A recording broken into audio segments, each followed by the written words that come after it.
We'll see if this what happens here. Me, my wife's in there watching videos about Europeans encountering real America. I love those videos. Friggin' yeah, yeah. Europeans, dear European brothers, let me tell you something. Um, it does get hot here, like everywhere here. Like even in our states that are up north and get really cold in the wintertime, it still gets freaking blistering hot in the summer. I mean, and if you're in the south, just prepare to have damp underwear the whole time you're down here, guys. Ear Trumpet, what is up, brother? How you doing?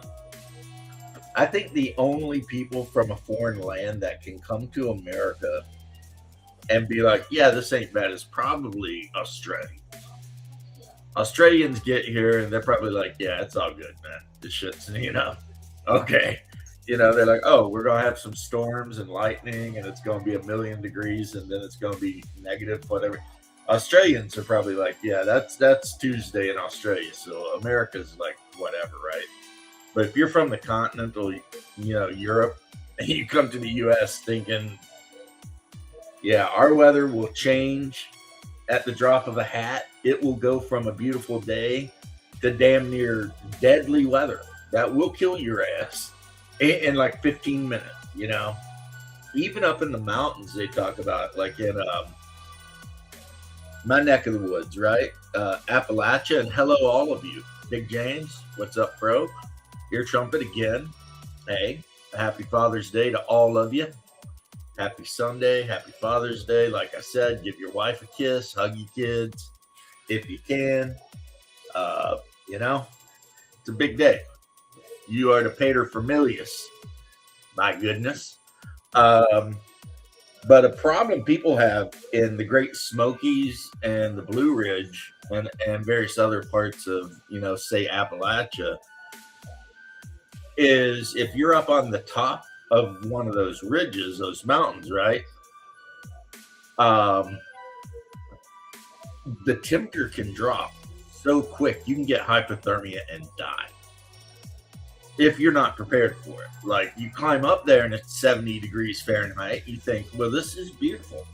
And then like clouds roll in and now it's 30 degrees Fahrenheit. You're like, oh God, I'm dying, So Australians laugh. Oh yeah, that's why I'm saying the only other country on the planet that I think can come to America and go anywhere in America and be like, yeah, this is fine. This is probably Australians, maybe South Africans. You know what I mean? Because whatever we got, Australia's got it too. I mean, yes, I think we beat Australia. What's up, Iron Man? How you doing, brother? I think we beat Australia when it comes to like the number of lightning strikes, especially here in Florida. We get thousands and thousands of actual lightning strikes per year. And I know we lead the world in shark attacks, but not fatal shark attacks. That's a big one. I always try to tell people, right? But when you're out like where Shadow lives in the high desert, the temperature in the course of the day can change drastically. Now, if an Australian's from like, the southern or like Queensland or something, they're going to think, yeah, no, this is no big deal, right? But if you're from freaking Frankfurt, Germany, you're going to be like, what just happened? This is not even right, But this week has been a beautiful week. Watching drunk Scottish people sing Country Roads, Take Me Home has really been uplifting.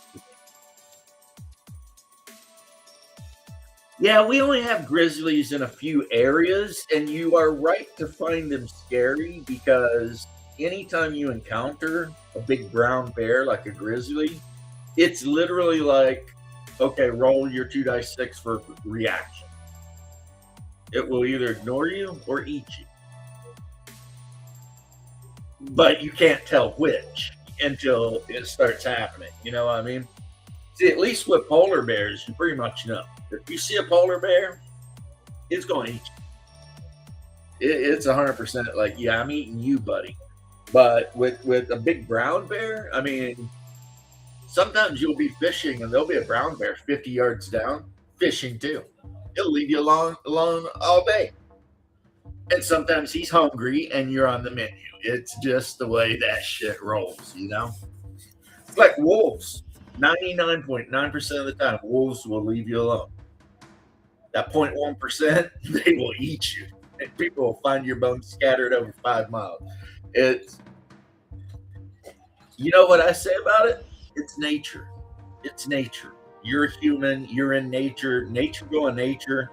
You know, to quote my uh, more inner city bros, don't be surprised when nature does what nature does, and don't be super surprised if you end up on the menu. Hopefully, you've got a way to survive that encounter. But I mean, crying about it doesn't, you know. And the problem is in America, we have so many people, most of the ladies, that are convinced that like wolves never attack anyone and everything's wonderful. You know, they got this weird idea. Usually they're the same kind of people that think Native Americans never fought wars and they were just a completely peaceful people before, you know, the evil white man showed up. And, you know, like my mom was one of those people. And then you show them the actual facts and they're like, oh shit. It's like, yeah, yeah. Oh yeah. Yeah. See, you traded your Grizzlies though, ear trumpet for freaking 20-foot crocodiles that will straight up just eat you if they get a chance. So I mean, at least our Grizzlies are kind of in a limited area. I suppose you could say the same with your Crocs, but oh, you did that finally. Good, good, Armin. I am happy for you. The only two costumes I have right now to wear, and I've showed them off on my Discord, is I have a 100% complete Deathcore Creek costume. I mean, everything. And I've got a World War I Prussian infantry officer uniform, complete with the hat and the friggin' with the red band around the hat and, you know, the whole 9 yards. Um, However, wearing my World War I uniform, I do get a lot of questions by idiots, or maybe not idiots. I shouldn't call them idiots. That's not fair. But by people who can't tell the difference between a World War I Prussian uniform and a World War II Wehrmacht uniform. There are differences, and they're pretty easy to spot if you know what you're looking at. But unfortunately, a lot of people don't. They don't know what they're looking at. And so they're like, dude, you came here dressed up like a German officer? And I'm like, no. What? Well, I mean, technically they're right, but you know what I mean. They didn't mean World War I. They thought I showed up to the party dressed up like, you know, a World War II officer. And I'm like, and no. Notice there's no sun wheels anywhere, you know. All of the symbols on me are like Imperial German, you know, but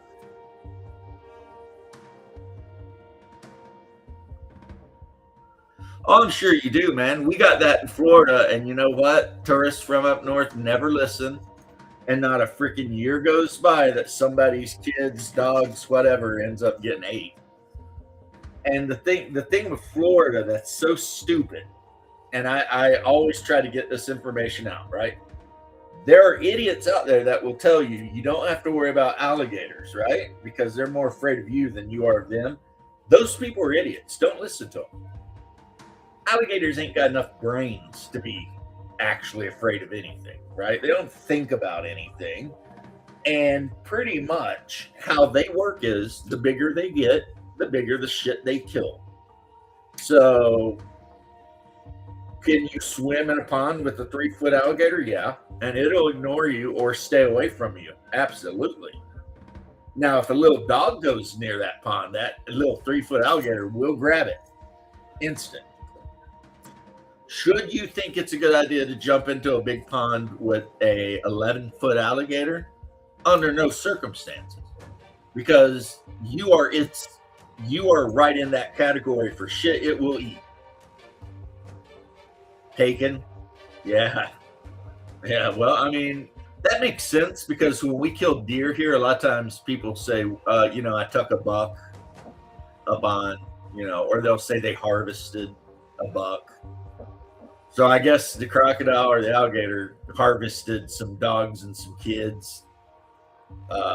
And that is the thing with alligators. People think because when they're small, they're very non-aggressive. That doesn't change when they get big. And I think you could double check me on this if you cared enough. I think the biggest alligator in Florida was like 14 and change feet long. So for you Euros over there, that's over 4 meters. That is a 4 meter long lizard with a brain about the size of your pinky nail. And if it's hungry, you are on the menu. It does not give a shit because it's not even smart enough to give a shit. It's not like a lion or a tiger that can actually look at you and recognize that you're a thing. Alligators don't do that. They're just eating machines. They have one impulse in their entire life, and that is to live. That's it. And if that means eating your dog or you or a small person, then that is damn well what they do, right? Now, we've got the American crocodile here, and those things are a lot more aggressive, though. It's like an alligator will get you if you cross paths. An American crocodile will hunt you down. Kind of like how like a mugger or saltwater crocodile, they will actively hunt a human. Yeah. Most alligators don't actively hunt a human, but I'm telling you, if you happen to be in the region and they're in the region and they're feeling a little, little bit like they want a snack, you are the snack. Right? So yeah, I always get aggravated when I hear people try to, they're really not aggressive. They're really not aggressive. No, they're not aggressive, but if they're hungry, they'll eat you. So do with that as you will. Personally, I do not swim anywhere if I can't see all 4 corners of the place and the water isn't clear right down to the freaking bottom of the pool. Yeah, because and even that sometimes can't be enough because people walk out on their back porch where their pool is, and there'd be an alligator just kind of hanging out in the pool like he owns the damn place, and you're just like, really, dude? I put this together yesterday.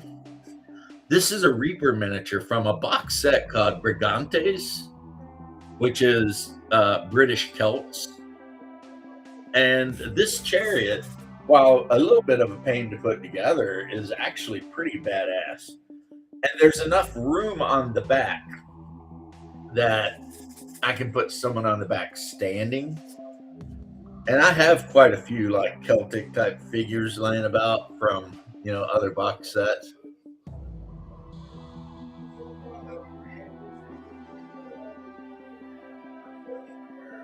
Well, that's another issue, yeah, is people will feed alligators and then that gets it in their head. See, you think the alligator thinks, oh, people are nice, they give me food. No, it thinks people are food.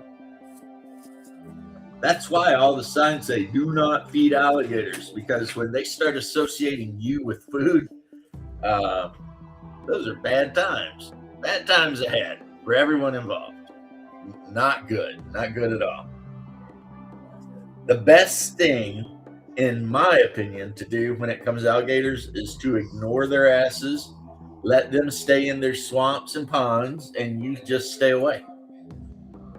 That's my opinion with alligators. You just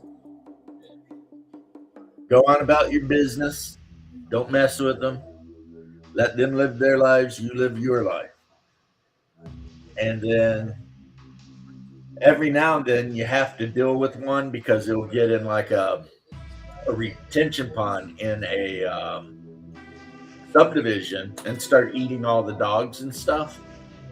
And but here in Florida, what they'll do is they'll just capture it and they'll take it out way away and dump it off. Because we don't go out of our way to kill wildlife unless you have to. You know what I mean? But and the other thing about that Iron Man, they move slow until they don't. You know what I'm trying to say there? Hey, Timmy, happy Father's Day. Thank you. Thank you. An alligator will cruise up and it'll just be moving so slow you can barely tell it's moving. But when it's ready to strike, that quick, boy. Boom. And it's just like, I mean, got nothing on the crocodiles like that big old Gustav in Africa that's killed like 400 people. And every time they think they caught him, they find out they haven't caught him. That alligator's like 100 years, or that crocodile's like 100 years old. 400 is what we know of around. That thing you could triple that. I mean, it's Africa.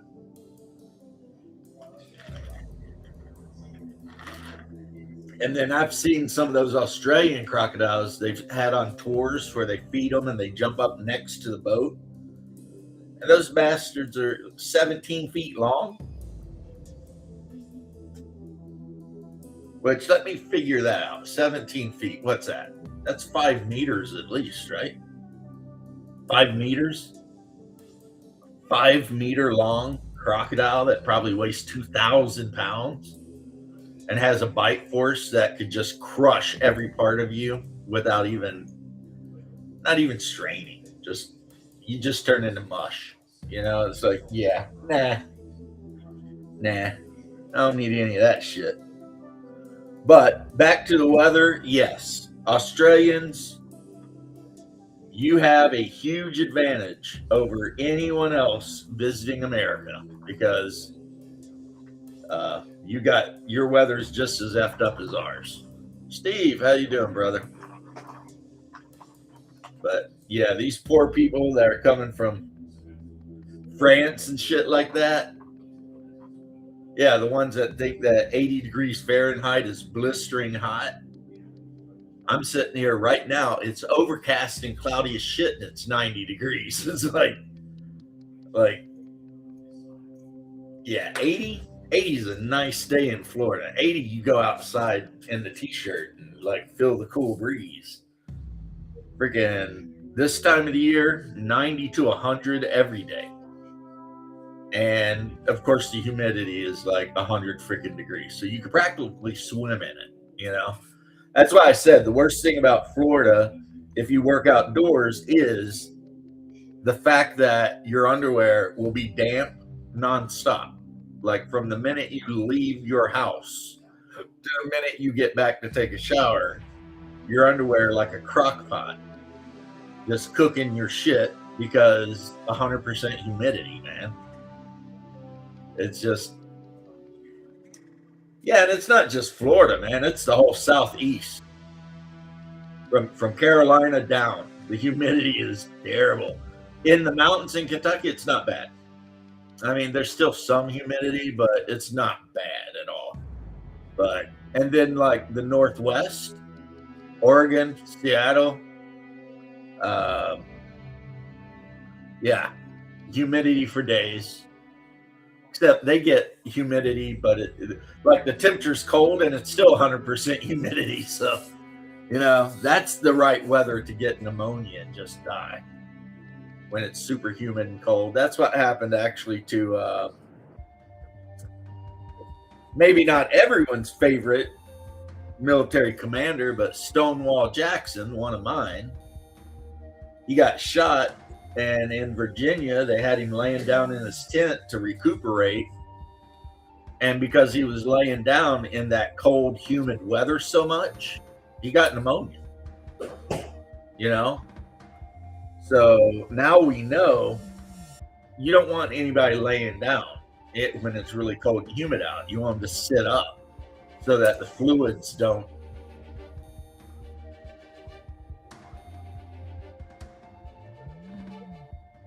Yeah, Tim, that's what kind of started the conversation a little bit.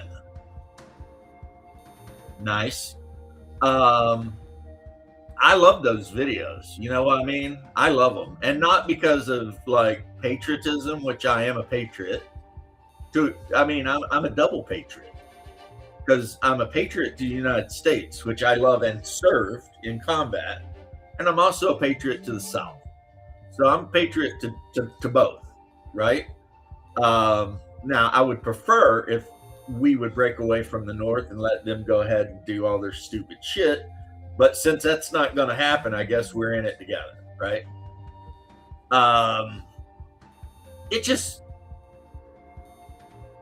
seeing these European people come to America and realize we're not all a bunch of assholes. It's heartwarming, is what it is. You know, it just makes you feel good. Like, you know, I think having this World Cup in the United States, in North America, was a great idea. Whoever's idea it was an amazing idea. A lot of people who'd heard a lot of stupid shit in the rest of the world finally got to come to the United States and see what it's like to really be in the United States, like the real Kansas. You know what I mean? And see how we are and how we treat people, which generally speaking is very good. Very good. I did not. After I got off of the thing the other night, I ran my game. We didn't end until well after 11 o'clock. And right as we were wrapping up the Hyperborea game, Bruce Lombardo dropped in to the Discord. And he's like, "Oh, I'm sorry, I'll leave. I was like, "No, we're wrapping it up, dude. We're just talking about XP. Stay." Which meant, of course, knowing me, hey, DM Bloodworth, how you doing, brother? Knowing me, since Bruce had dropped in, there was no way I was only going to talk for 5 minutes, right? So we ended up staying up till midnight, just kept shooting the shit.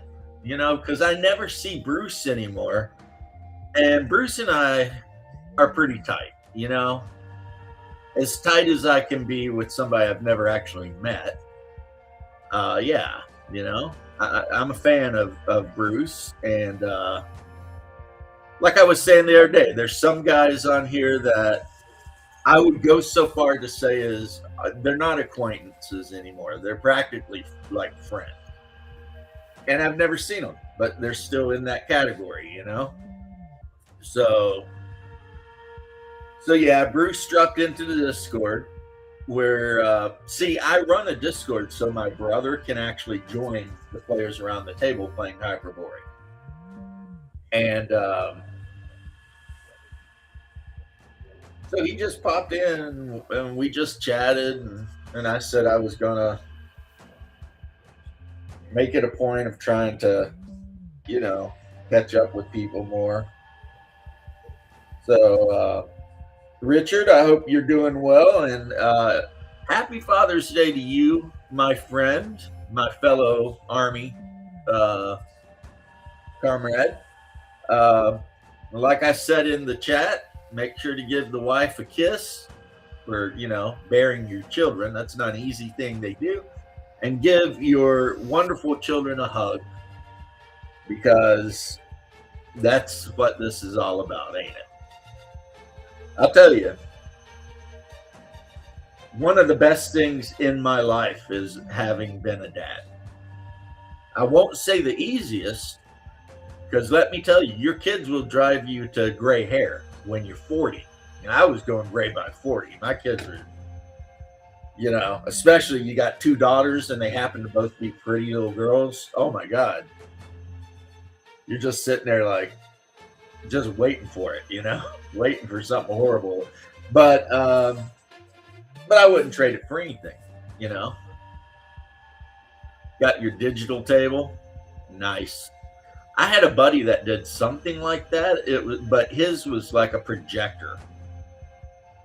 So like there was something hung above the table, but it projected an image on the table, and then he could change everything on his laptop.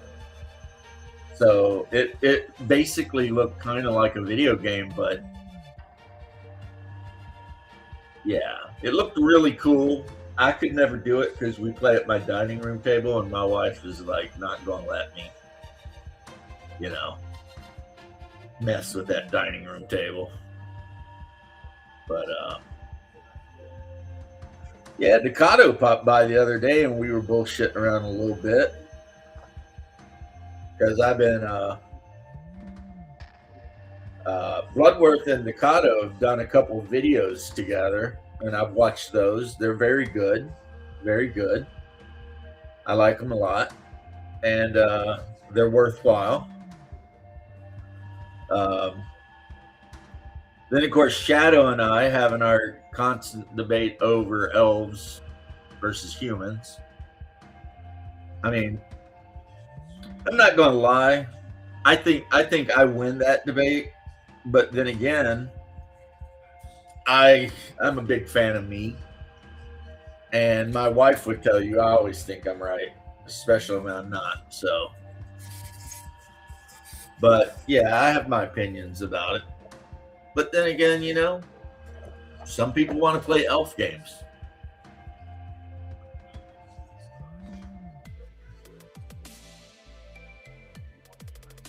See, that's awesome. What I do for my brother is I hook a camera up to the computer, so the computer's facing me. So any notes and stuff I have are on my computer.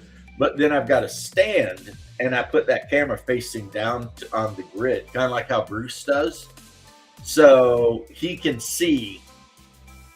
Like last night, they were fighting in a big graveyard, and he could see like where the tombs were. And I had all the undead laid out. And it actually last night wasn't an adventure.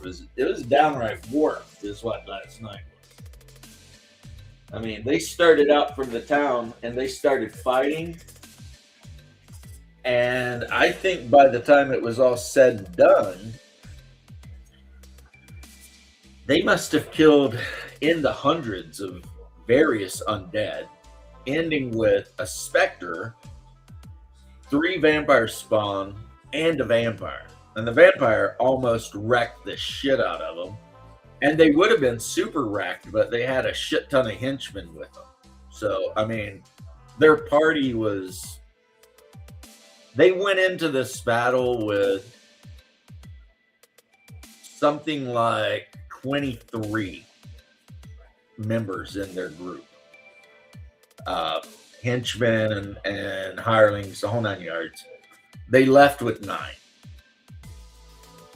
and some of the players were super jacked up, and so yeah. But they did stop the sorcery that was causing this giant black cloud to slowly cover the city.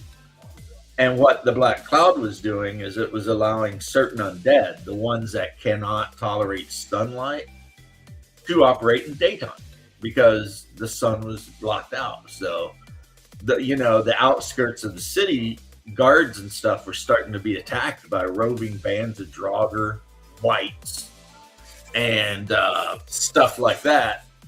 And the players, they weren't even the first group of heroes to go in. Before they went in, the high priest from the Temple of Thagwa and some of his closest buddies went in to see if they could fix it up, and they got killed.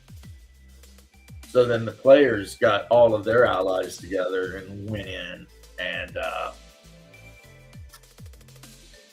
they lived, but not by much.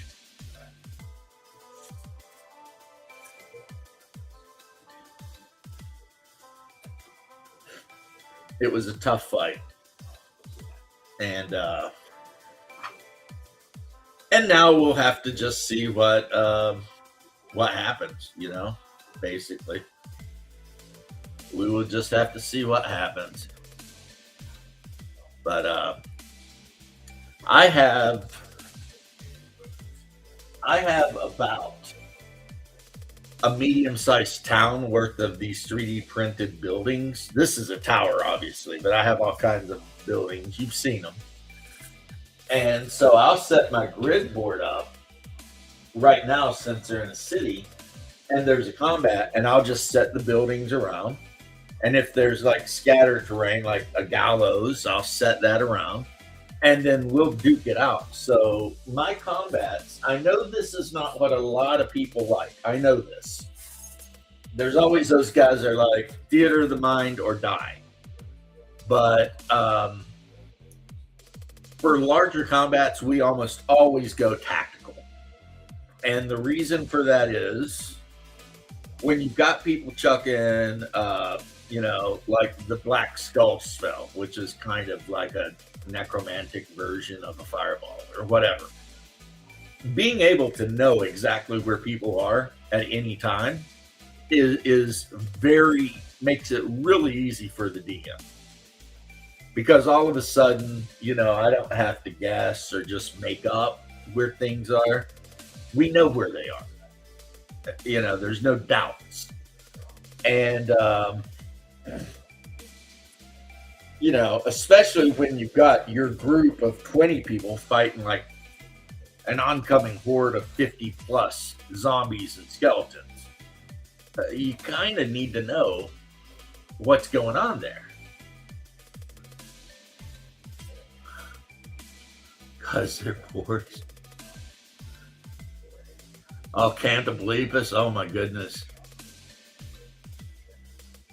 Yeah.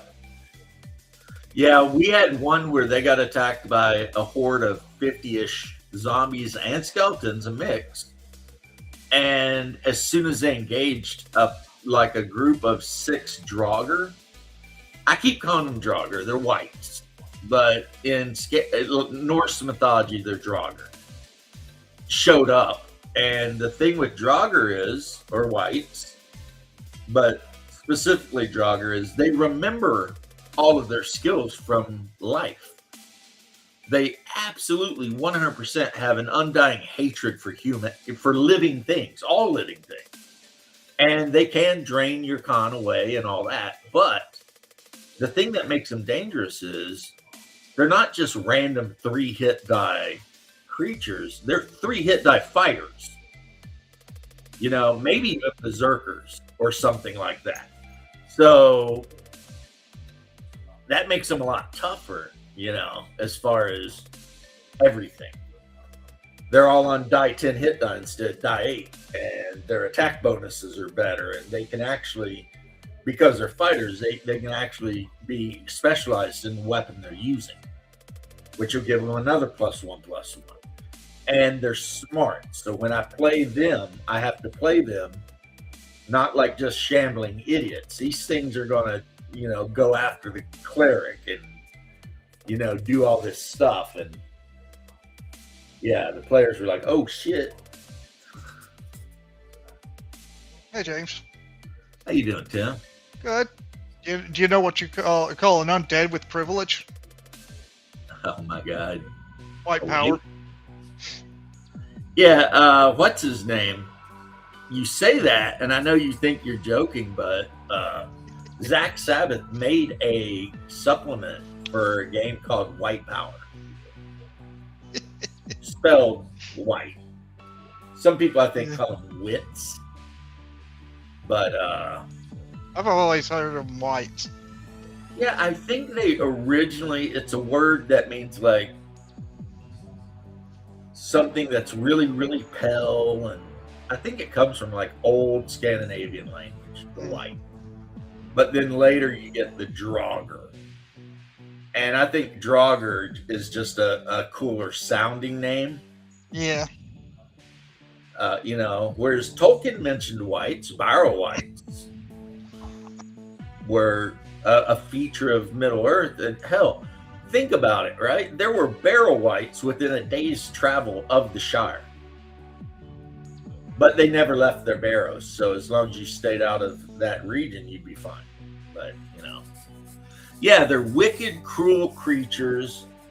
A lot of them are. A lot of barrow wights you encounter were, in a few former life, great warriors, chieftains, maybe even kings, because they don't bury just any knucklehead in a barrow. That's something reserved for warriors and kings. So these guys are no joke, and they remember their life, but their memory is so full of hatred because they're dead and they don't want to be dead, that whatever they used to be, they're just not anymore. They're whoever they were is 100% lost, and all they want to do is kill your ass and drain all your life away. And that's why they get that drain level or drain con touch. Personally, and this is something Bruce and I were talking about, personally, I prefer the drain con, even though it does have penalties in that there is not a single spell in all of Hyperborea that allows you to regenerate your con. You just have to rest until it comes back. That's it. Whereas level drain sucks ass, but once you're playing higher level, it's really not that bad if you got a cleric and he's got like restoration or greater restoration. Yeah. It's like, oh, I lost 3 levels, and he's like, boom, get them back. I mean, you lose some XP, but hey, you're still in the fight, right? Yeah. But if you get whacked and you lose, a shit ton of con, oh no, now you're screwed. The cleric can do nothing for you. He can be like, well, I have to get hit more. Yeah, try not to get hit more.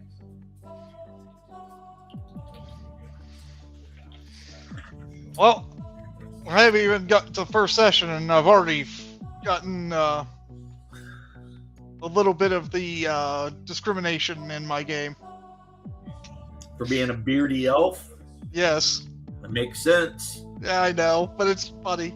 You were warned. I know. A thing of ale cost me 2 silver instead of 12 copper.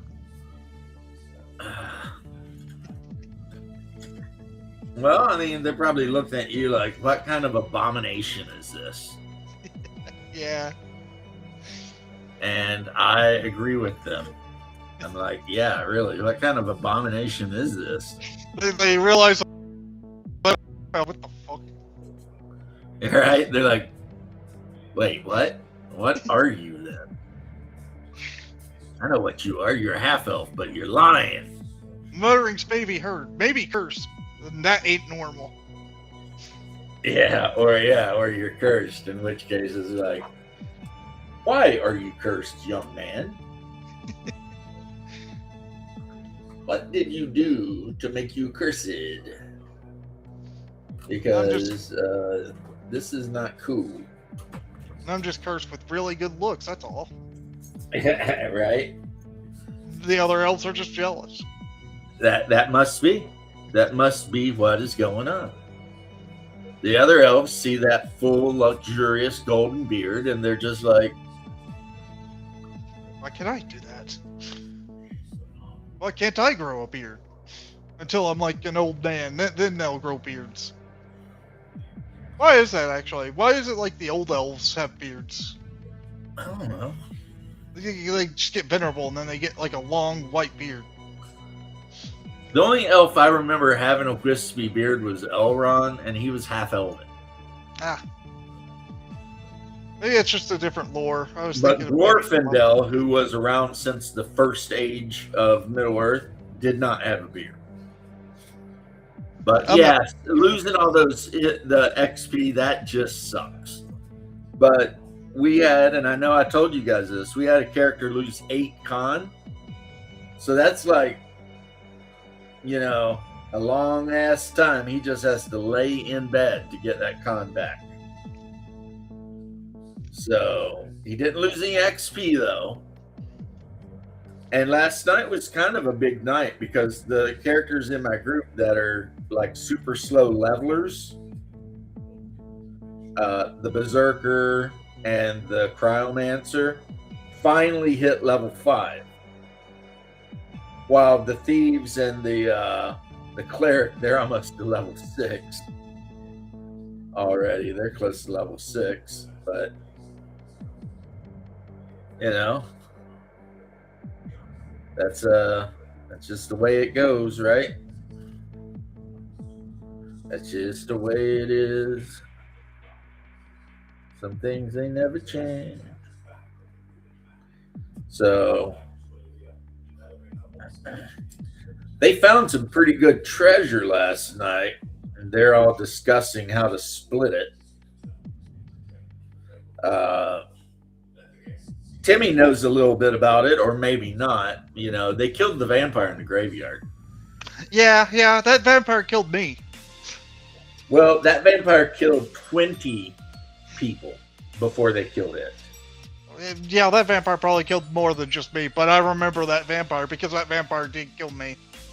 Well, what ended up happening is they had basically raised an army of hirelings and henchmen of various different levels, and they went in to fight him, and the party split, and the player characters ran one way, and the other guys held the bottom of the tower. You know how he's in a tower? Yeah, They held the ground floor while the players ran upstairs. And upstairs, they encountered vampire spawn, basically his wives.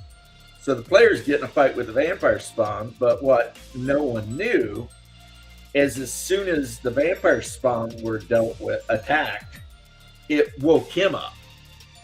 So then he comes upstairs from the lower level, and there's all these guys just kind of hanging out. So he just immediately goes into a kill fury. And the players, when they finally finish running off or killing the vampire spawn, they ran 2 off and killed 1. They hear all hell breaking loose downstairs. So they run downstairs.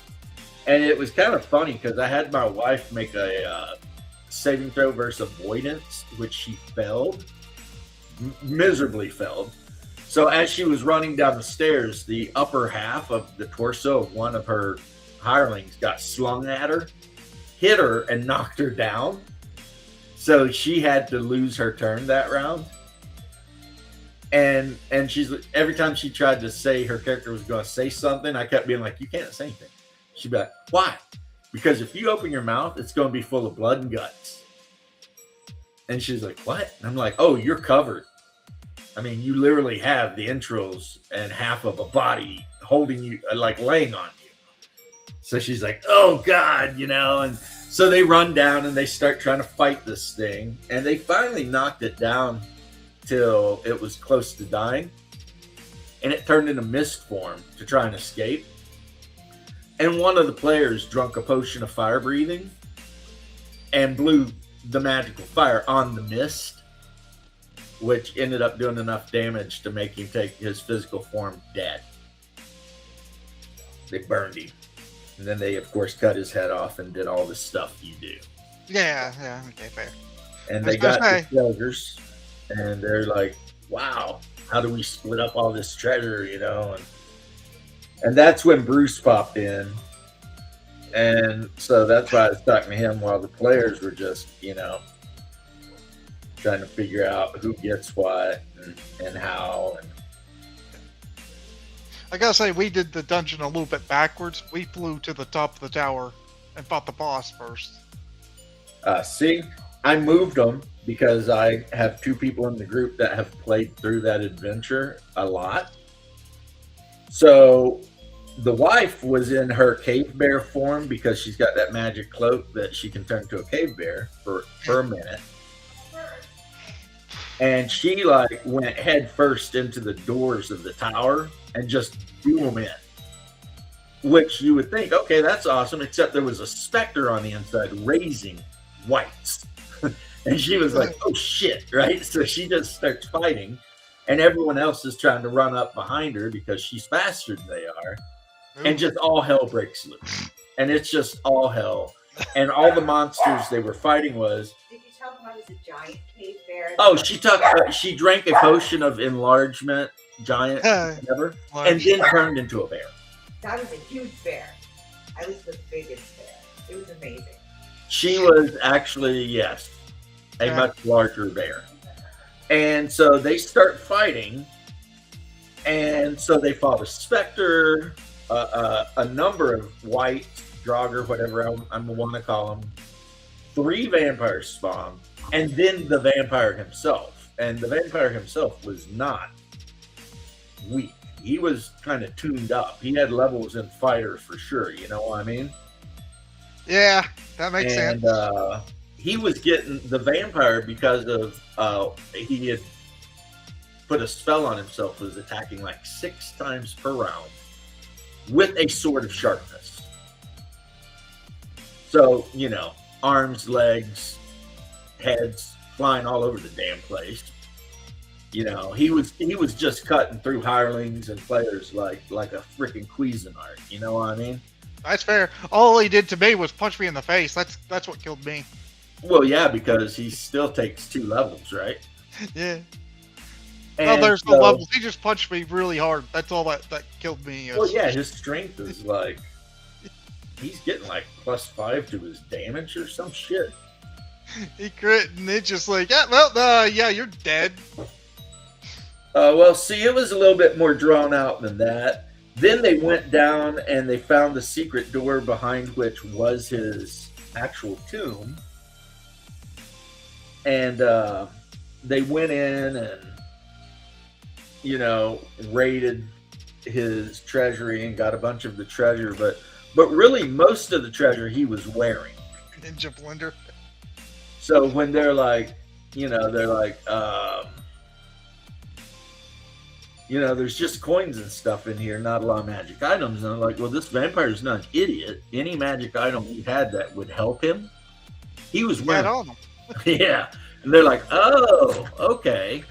So the main thing, in my opinion, but not in their opinion necessarily, was the sword of sharpness, which has a...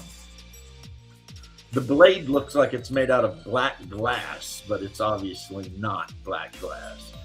They don't know what the hell it could even be made of. But on a 19 or 20, you just roll to... So a vorpal weapon. On a 19 or 20, you roll and see what limb gets severed. And he had boots of jumping and leaping. He had a belt that gave him a damage resistance. He was wearing enchanted plate mail. No special ability, just plate mail that's enchanted. Boots of... gloves of giant strength. The helmet allows him to see in the dark, which he already could, but also communicate with animals. And an amulet of +2 versus poison, which he was immune to, but he was wearing it anyway, and a circlet of ESP. So that's what they found. He's pretty well decked out, too. Well, he was a 10 hit die classed vampire. Yeah. That ain't yours. Yeah, that arm is not yours anymore. So the cleric, they're thinking, might get the plate mail. The other big thing he had a +2 large steel shield with a demonic face on it, and it's a shield of spell eating. Oh, nice. So level 1 and level 2 spells will instantly be dispelled if they have to hit the shield bearer. Higher level spells, there's a chance, but 1 and 2 automatic. So, I mean, that blew their mind. And they, of course, the surviving henchmen, they gave shit tons of gold. Yeah, and a partridge. That would be funny, though. Like a little mechanical partridge. Or like a little marble partridge that when you said the keyword, it turned into a partridge and just stood around. No. Basically, every what you could call item slot on him had some magic item. Yeah. I mean, the guy was not joking around. He had the amulet. He didn't have rings. That was the thing. He didn't have rings, but he did have the amulet, the belt, the gloves, the armor, the shield, the sword, the helmet. He was decked out like my character in the RuneQuest game. He was decked out. And like I said, by himself, he killed at least 14 people. I mean, in one battle. I don't mean over time either, Tim. I mean, in the battle, he killed 14 people. Yeah, I get it. He's that strong. It's a bad fight. Yeah. You know what, Steven? You one of the other guys at my table said that exact thing. Like, well, hope you don't fumble with that thing. Cut your own. To be fair, in the game I played, fumbling with a Vorpal sword wouldn't be the worst sword to fumble with. That'd be the death weapons. They just eat your soul. There's no coming back from that. You're gone. The thief in our group has a dagger of hellish whatever. And if she rolls a nat 20, you get a save versus death. And if you fell, spirits come out of the ground and drag you to hell. No res, no nothing. You're in hell. Dead in hell. Because they don't drag your body, they drag your soul straight to hell. So, yeah. Yeah, he was dressed for success. According to the lore, because of course my players investigated his sarcophagus and wanted to know who he was, he had been a member of a powerful Hyperborean family some 1,000 years ago. And so basically a king. He had ruled a kingdom like 1,000 years ago. Like he had a big Hyperborean name like Lars Drow von Ghoul or Vargul. And, you know, so the mage was like, is there any chance, because I read all this lore and stuff, I may have heard of him? And me being the benevolent dungeon master that I always am, I was like, yeah, you might have seen that name in, you know, some family tree shit, you know, of some kingdom 1,000 years ago that had been ruled over by his family. And, you know, one of his brides had the same surname as the Hyperborean cleric, Ghoul. Because his name is Zar Van Ghoul. And one of his brides was like Marin something Ghoul. So maybe a relative of the cleric. But so yeah, there was role playing and actual people trying to figure out the lore of these vampires. It wasn't just a straight up, you know, kill fest. There was other stuff going on. And it worked out pretty well. They got a ton of treasure. A couple of people who have been relatively close to leveling but not quite made it finally made it, so they're happy. And they've got so much more to do, though. I mean, because they haven't even went to the Temple of Mordazan yet. I know it's the Temple of Bane, but Yeah, you got to change it. Mordazan for me. Yeah. They haven't went to the mansion. They haven't went to Stojanau Island or the Island of Thorns, Thorn Island. So there's still tons of stuff that they can do. And I'll just adjust it to make it a challenge, you know? Yeah. And yes, specters are no joke. I know somebody said that a while back, and I probably did respond, but I'll respond again. No freaking joke. Yeah, I don't want to fight specters. Those are kind of terrifying. Well, yeah, in Hyperborea, they drain you of 2 die 4 con per round if they hit you, right? So Yeah, in theory, having a Spectre roll up and just take 8 con, um, because none of my characters have an 18. None of them have anything like that. You know, most of them are in the 14 range, maybe. Like one character, he's got like a 14 con, a 17 intelligence, a 14 strength, and like a 10 wisdom, a 10 con. His dex is like 11. You know, he's the fighter mage. And it's like, when he got hit by that thing,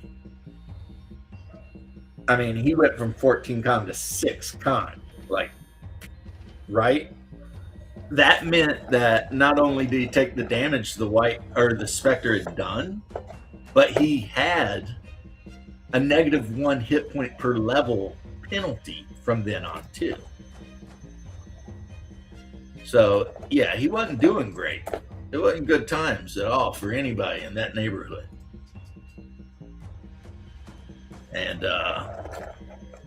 And plus whites are so, they have so many or not whites, Spectres, they're immune to so much shit. And they can only be hit by powerful magical items, really, you know? It was just like, yeah, they were not living their best lives on that shit, let me tell you. It was like, wait a minute here, you know? This sucks pretty bad. Like, well, yeah, you know, Spectres, that's kind of what they do. That is kind of their whole job in life, is to make you regret ever going near one. And the Spectre, I mean, if we look at the hit die of everything they fought, the Spectre is like a 7 hit die creature. The whites are all 3 hit die. But again, like I said, die 10s for these ones. Then the vampire spawn were like 7 hit die. The vampire himself was 10 hit die with classes.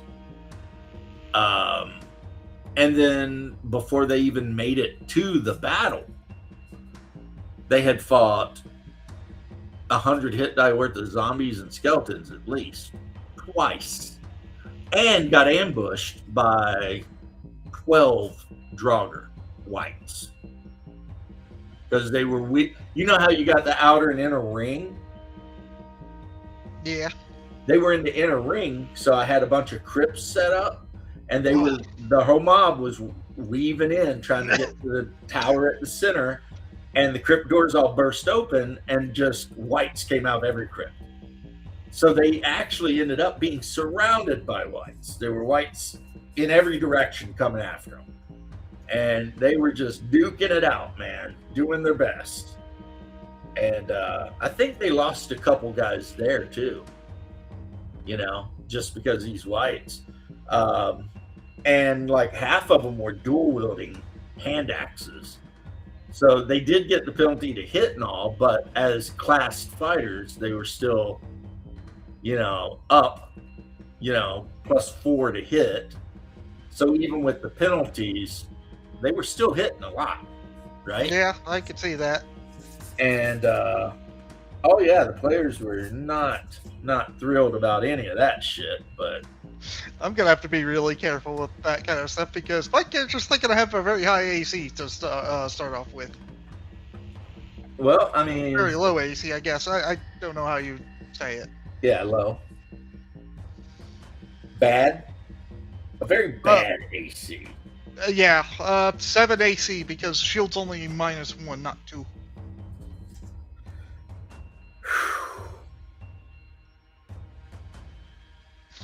Yeah, a 7 AC in Hyperborea means basically any monster at level 1 can hit you on a 11 or higher.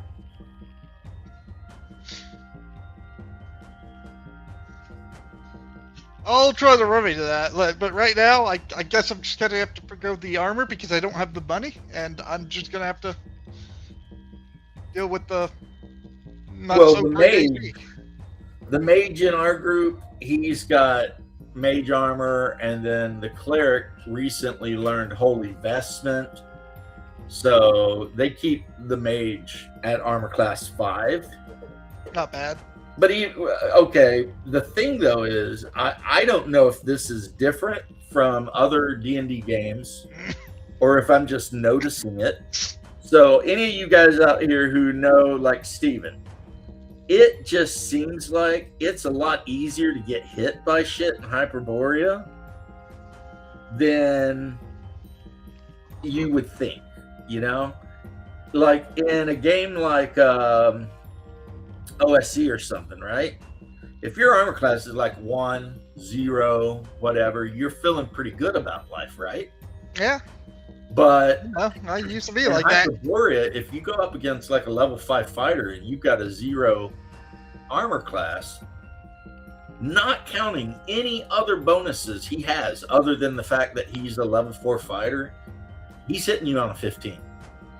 And if he's got, say, weapon specialization, weapon mastery, well, that's, if he's got mastery, that's +2 more.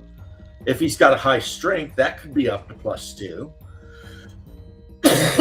If he's got a magic weapon, just add that to it.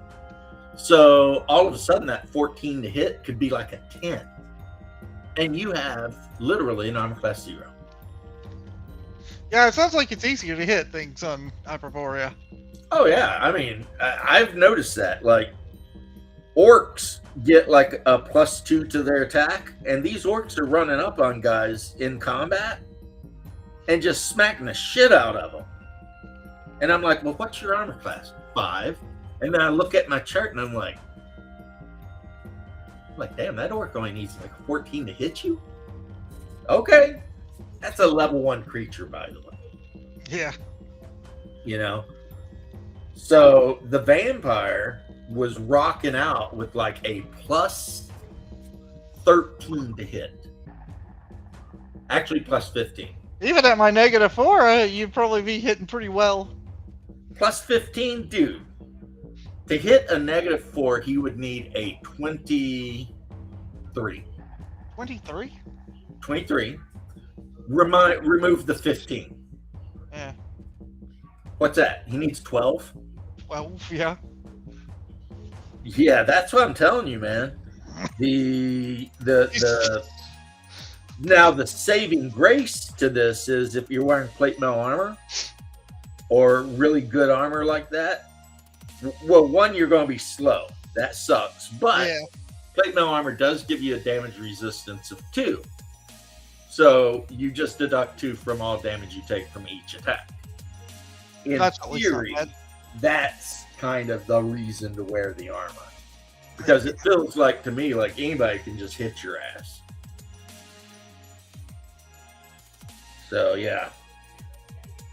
It helps that basically everyone can at least try to bind wounds to heal you a little bit. And them having a cleric in the group, and the cleric literally spends every one of his level 1 slots on healing magic. Yeah, So that at happens this a lot. point, he has like 5 cure spells. He'll light wounds or cure light wounds. Yeah.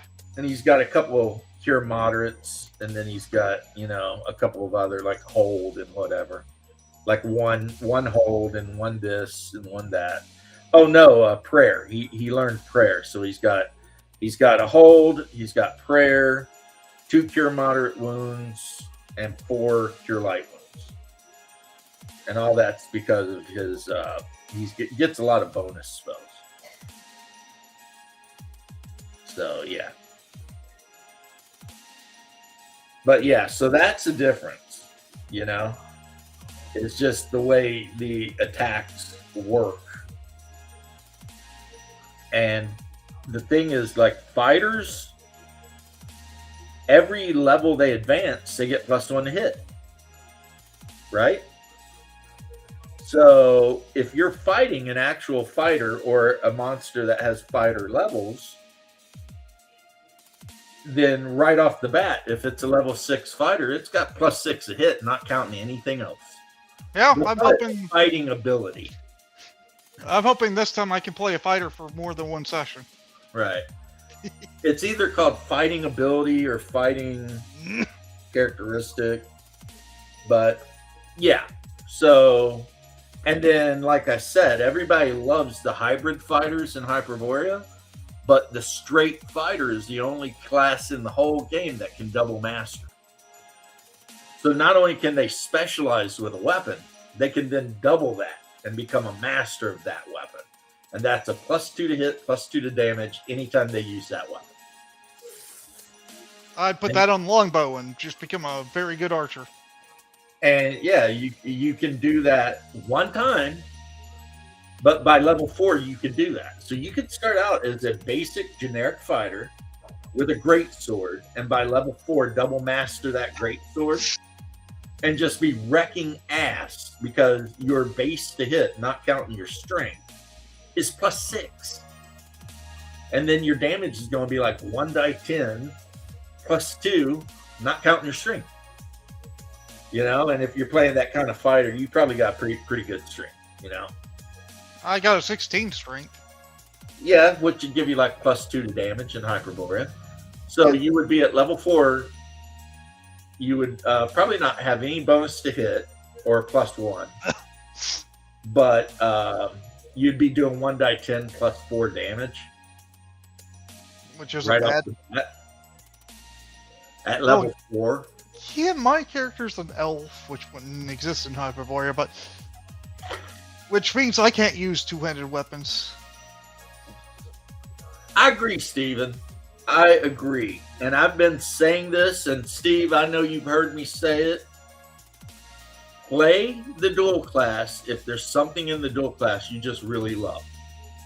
But otherwise, stick with the primary classes. They are actually definitively better overall, you know. And of course I say that because, you know, I began my life as a power gamer. And I can't help not still kind of be a power gamer, you know. I kind of got bored of the power gaming. I'd rather play what I want and not worry about making it better. Oh, no, I agree with you 100%, my brother. What I'm saying, though, is because I was a power gamer, I still know how to look at the numbers. And know what's like, better, yeah, I get it. Yeah. I can do that too. It's just like, I'd rather not. I'd rather just feel like I want to make this character my character. And play it the way I want. I agree with you. It's way better doing that than trying to be a power gamer. But the straight fighter, cleric, mage, and thief in Hyperborea, in general, in every circumstance, are pretty much better than any of the subclasses. But some of the subclasses do have some really cool abilities, like the Berserker berserking. That's a cool ability. But the Berserker cannot master weapons, like double master. Yep. You know, and you know, the Scout is a great thief if you want to play a thief that is really good with the wilderness. So basically a ranger, but with thief abilities. Yeah, that's great, but they'll never be as good as an actual thief at being a thief, you know? No, and but like actual thiefy things. I'd have to know what I'd want to play before I'd choose it, but I would probably just still choose one of the off classes if it met like a character idea I have. No, that's what they're for, and that's what makes them awesome. Yeah. See, me, when I play, I almost always play a fighter, human fighter. So Hyperborea, it's a given. I would say my character is either a Cimmerian or a Kurgan, both Russian, or peoples that lived in Russia. And I would be just a basic fighter. And I would probably pick whichever weapon I like the most and go whole hog into that bitch. You know what I mean? Yeah. I couldn't play a ranger because that's only for half elves or humans. Well, again, another reason Hyperborea is better. You don't have to worry about that because you're all human. You gotta worry about it because you're all humans. And there's actually a couple kinds of ranger you might want to look at. There's rangers and there's hunters. Rangers are more like the guys that guard the borders and patrol around and shit like that. Hunters are the fighters that actually go out of their way to find the big evil monsters and force and kill them. So, you see what I'm saying? Yeah. Like, do you want to be the patroller, the warden, the whatever, or do you want to be the person that's actually hunting down and killing manticores and shit? Well, there's a choice: the hunter or the ranger. I mean, okay. There's no bad class in the game. I've looked at every single one. I've thought about it. Not a single class in Hyperborea would I call bad. Everyone is a They all solid can choice. at least do something good. Oh, they all do something good. They all bring something to the group that's actually super worthwhile. Yeah. Yep. They're all solid. When I say that, the fighter, blah, blah, that's just me saying, that's power gaming. Like I said, that's me saying, how can I get a character that has the absolute biggest offensive bonus at the lowest level? You know what I'm saying? Yep. And that's just a human fighter, and just go all in, straight con, double master, the biggest, nastiest weapon you can lay hands on, and just start going at it, you know? But the berserkers are fearsome, man. Barbarians are kind of like, the barbarian in Hyperborea is like a fighter with a shit ton of outdoor skills. Like, they can climb and they can track and they can do all this and they can find food, and they can actually, like, if you get bit by a venomous monster, they can try to extract the venom. You know what I mean? So, yeah, every class has a great, like, one of them I was thinking of just because of cool factor was like a death soldier, right? Yeah. Because you could be walking around at first level, armored up with your sword and your shield, walking through town, right? With a skeleton following behind you, carrying your goods. Because one of the first spells you could learn is like skeletal companion. I mean, isn't that just kind of wild? You know, you're just walking around, you got the skeleton wandering around behind you, being all like carrying all your shopping or whatever. You know? Yeah. You've been in town buying shit, and you got your little skeleton carrying your bags for you. And for some reason, that tickled me. Yeah, the barbarian is very close to the Conan thing. Yeah. He kind of can do a little bit of thief stuff, a little bit of fighter stuff, some ranger type stuff. Gets a lot of hit points, some good saves. Is definitely, a good character by any measurement. Timmy morphed into a human fighter, or maybe that's a human. He's got round ears. Yeah, he's a human. This would have been my human fighter.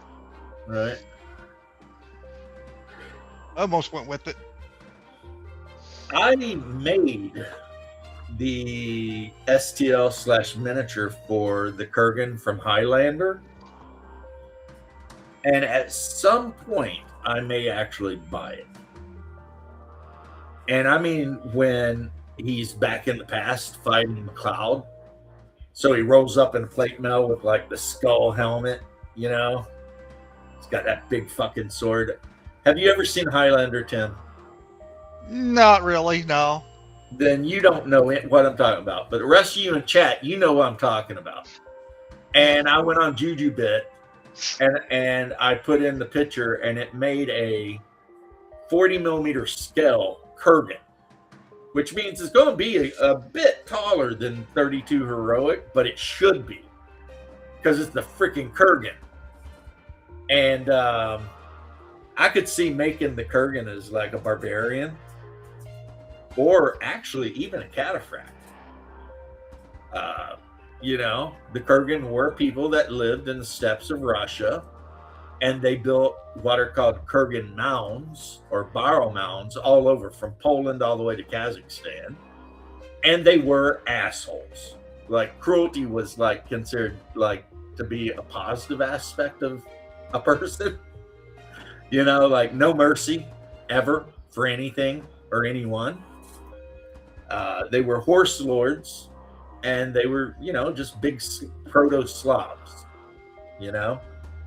And yeah, I got the miniature, and that miniature is beautiful. And I'm sitting here like, don't want to spend the $20 on it, which sounds like a lot until you spent like, you know, $80 for one 40K figure. Yeah, at some point I'm definitely going to do that. Gotta run.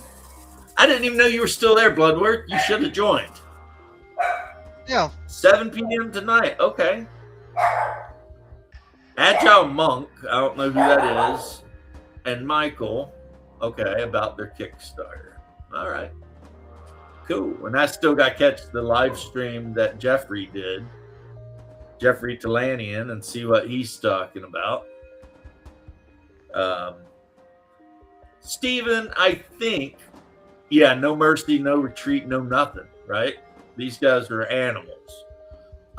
Steven, if you're on my Discord, it would be hugely, hugely awesome if you would post the link to the Jeffrey thing so that I could be like, oh, awesome. Basically, so I could be lazy. I'm sorry. You know what I'm saying, though, right? Pretty much. So I could just be like, yep, here it is. Look at me. I'm the man. I can watch it now. And then I'll put it on while I'm sitting in there doing whatever. If you can't, that's fine. I will just look for it until I find it. I mean, you know.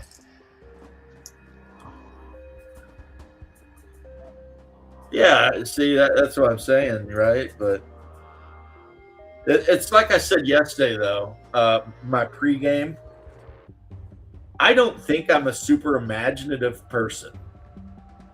I think, though, that I'm really good at stealing super imaginative ideas from super imaginative people.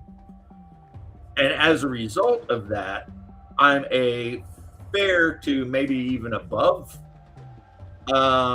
fair DM, because I can steal all the great ideas from movies and books and stuff I've read, just change them up a little bit so that the players don't 100% just immediately know what I'm doing, right? And then I can present them to the players, and the players be all like, oh, well, that's cool. You know what I mean? And yeah, so one of the reasons I think I'm having such a good time with, hey, Squirrel Hermit, with Hyperborea is because, yeah, happy Father's Day, Squirrel Hermit. One of the reasons I think I'm having such a good time with Hyperborea is it's kind of based on the entire way I play anyway.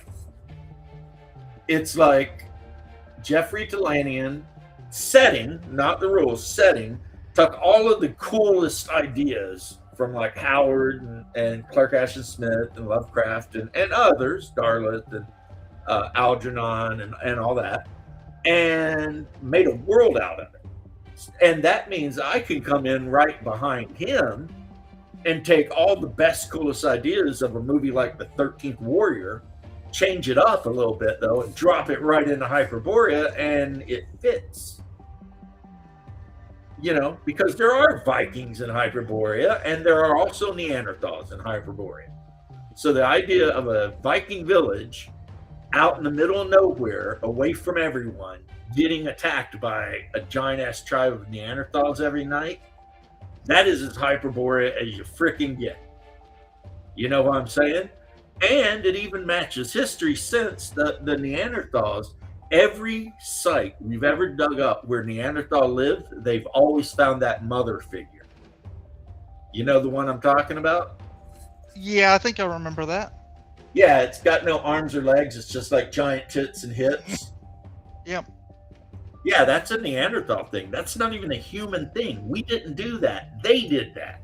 Yeah. And we found them from the Levant all the way up to Russia. Anywhere there was ever any kind of sizable population of Neanderthal, they found those mother figures. So, yeah, that's super Hyperborea right there, man. You know, player Yep. character group duking it out with a bunch of cavemen to try to protect a Norse village that's way out in the middle of nowhere. Or you could change it and say Celtic village. Or you could change it and say Cimmerian village. You could change it and say whatever kind of village. The Japanese village. A what? Japanese village.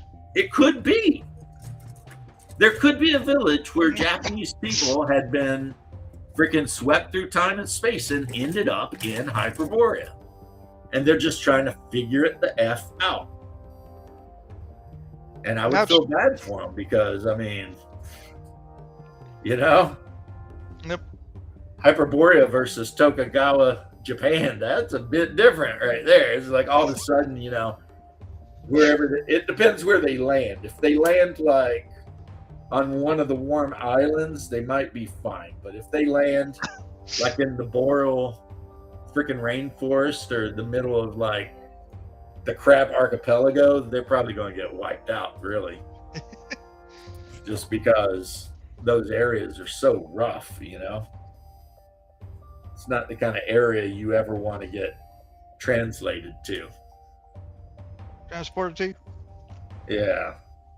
Well, yeah, yeah, I don't even know what you call it, since, like I said, the idea is you're on old Earth and then all of a sudden something happens and you get transported 1 billion years in the future, halfway across the solar system to this flat Isekai world orbiting Saturn and figure it out, you know? That's what you call an Isekai. Yeah. Well, I didn't know what that was until I started hanging out with you, so whatever. But also, yeah. So you're right, and also, yeah. And that's wild if you think about it, you know? You know, I wonder, in Hyperborea, would it be possible for me to play a soldier from Nobunaga's army? Yeah, that's what I'm telling you. Hey, Satya, how you doing, bro? I want to play an ex-rifleman from Nobunaga's army. I might not get to start out with a rifle, but heck, that'd be funny. Yeah. And here's how the story goes. You and your unit were in the middle of a battle, and you ran somewhere through a mist, and when you came out the other side, you weren't where you were anymore. And then it's like, okay, now live. Get to it. You know what I mean? Yeah.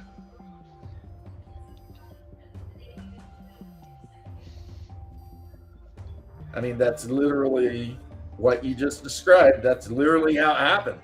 Like, even in the book, it talks about the Cimmerians were having a big battle with the Scythians on the Russian steppes, and the Cimmerians fled between two big hills, and there was fog in the valley. And when they got out the other side, they were in Hyperborea.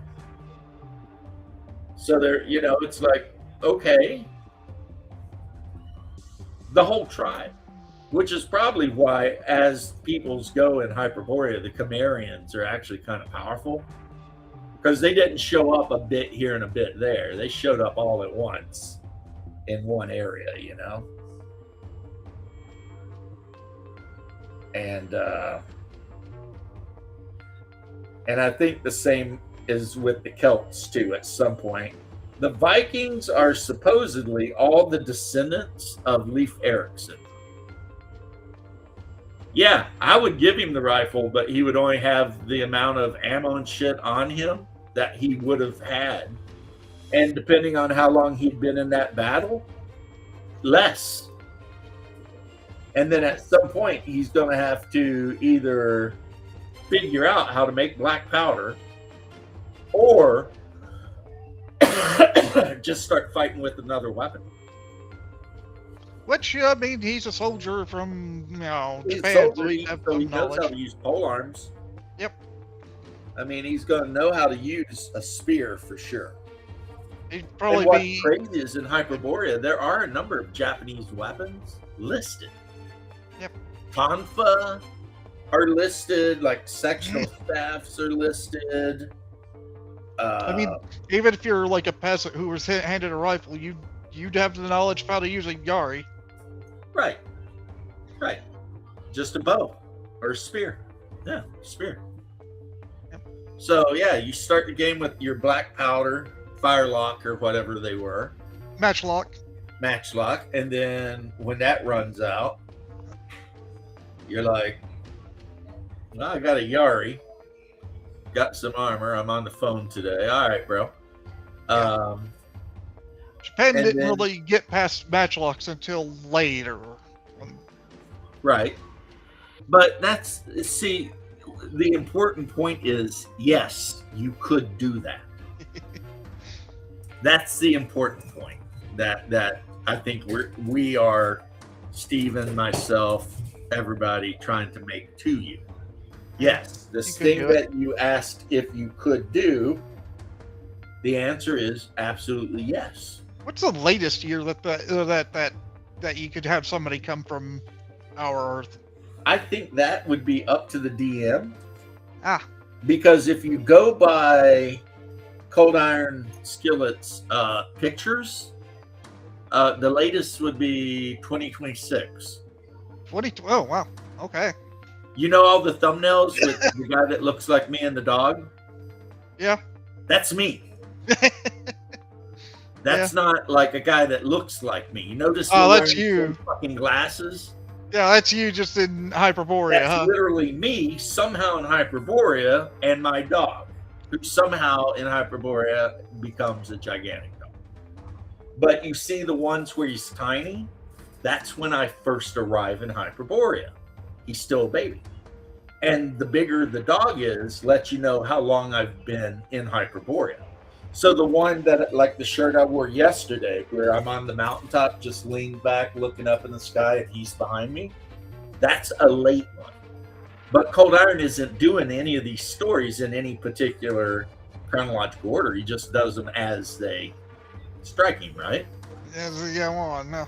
So he has created, or not created, an entire timeline of James in Hyperborea with Bear, my dog, doing things. So yeah, based on that, if your DM is Cold Iron Skillet, I would say right up to Modern day.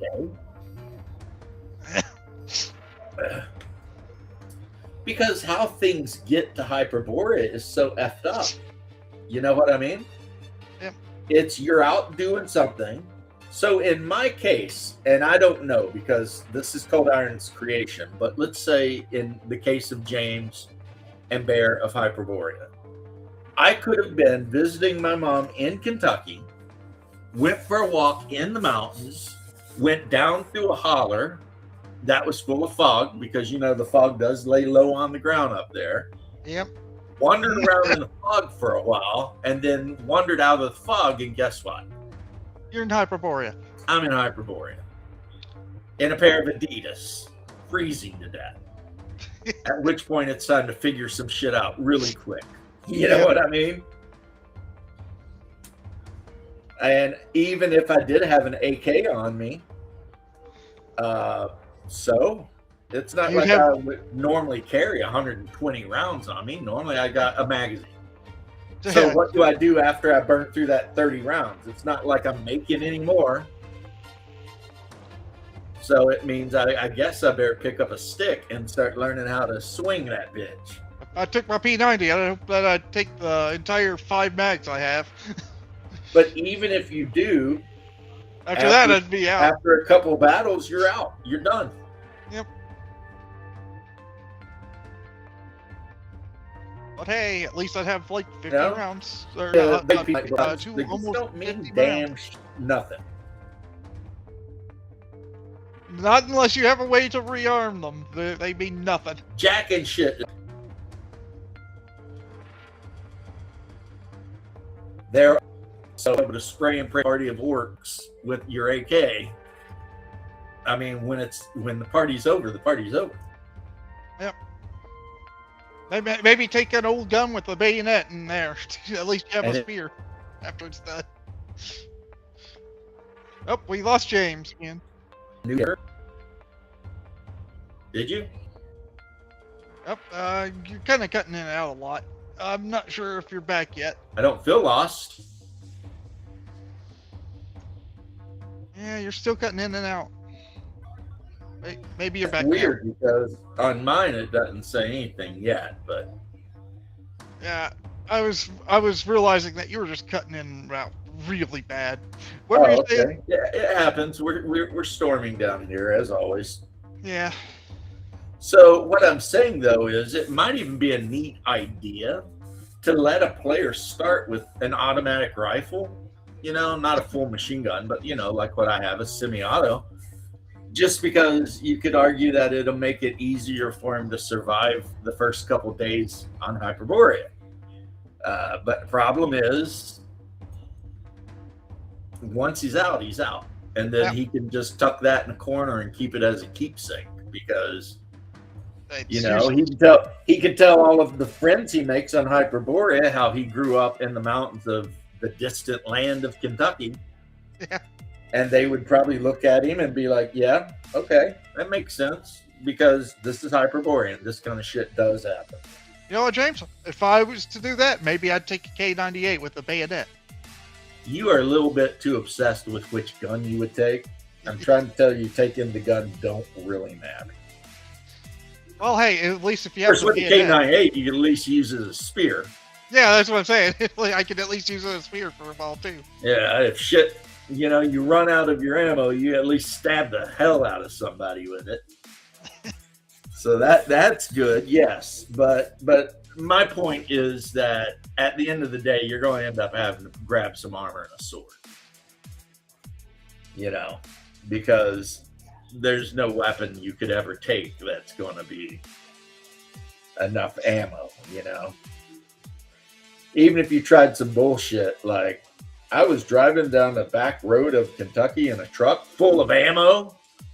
It's like, yeah, but eventually it's going to go.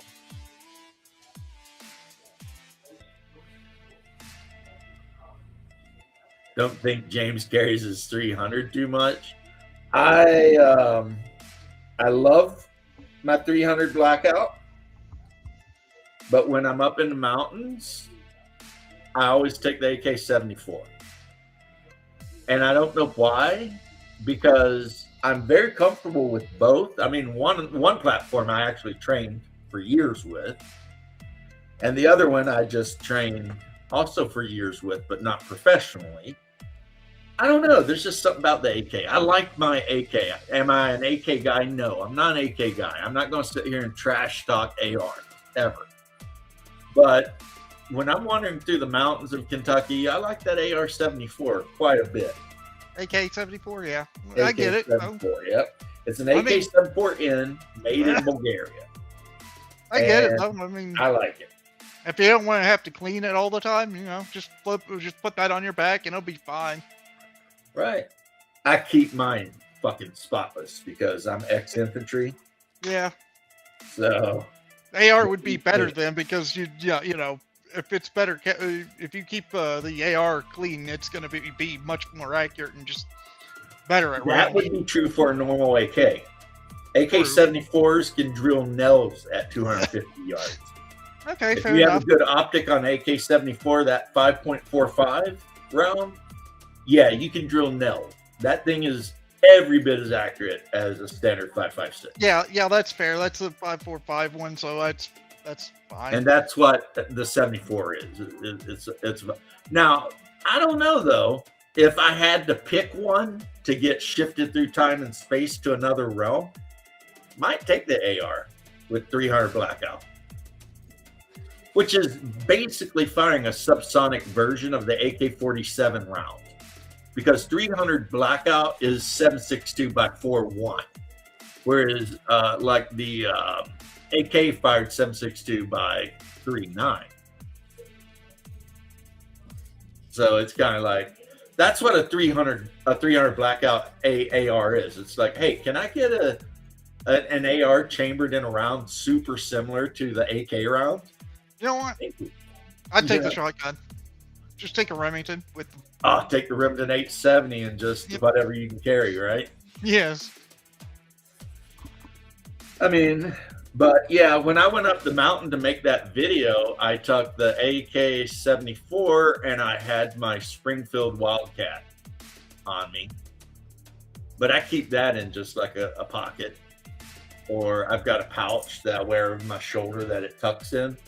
I never show it off. I don't open carry ever, with my pistols. But I do got a Glock with 3 30-round magazines. That would be the thing to take, right?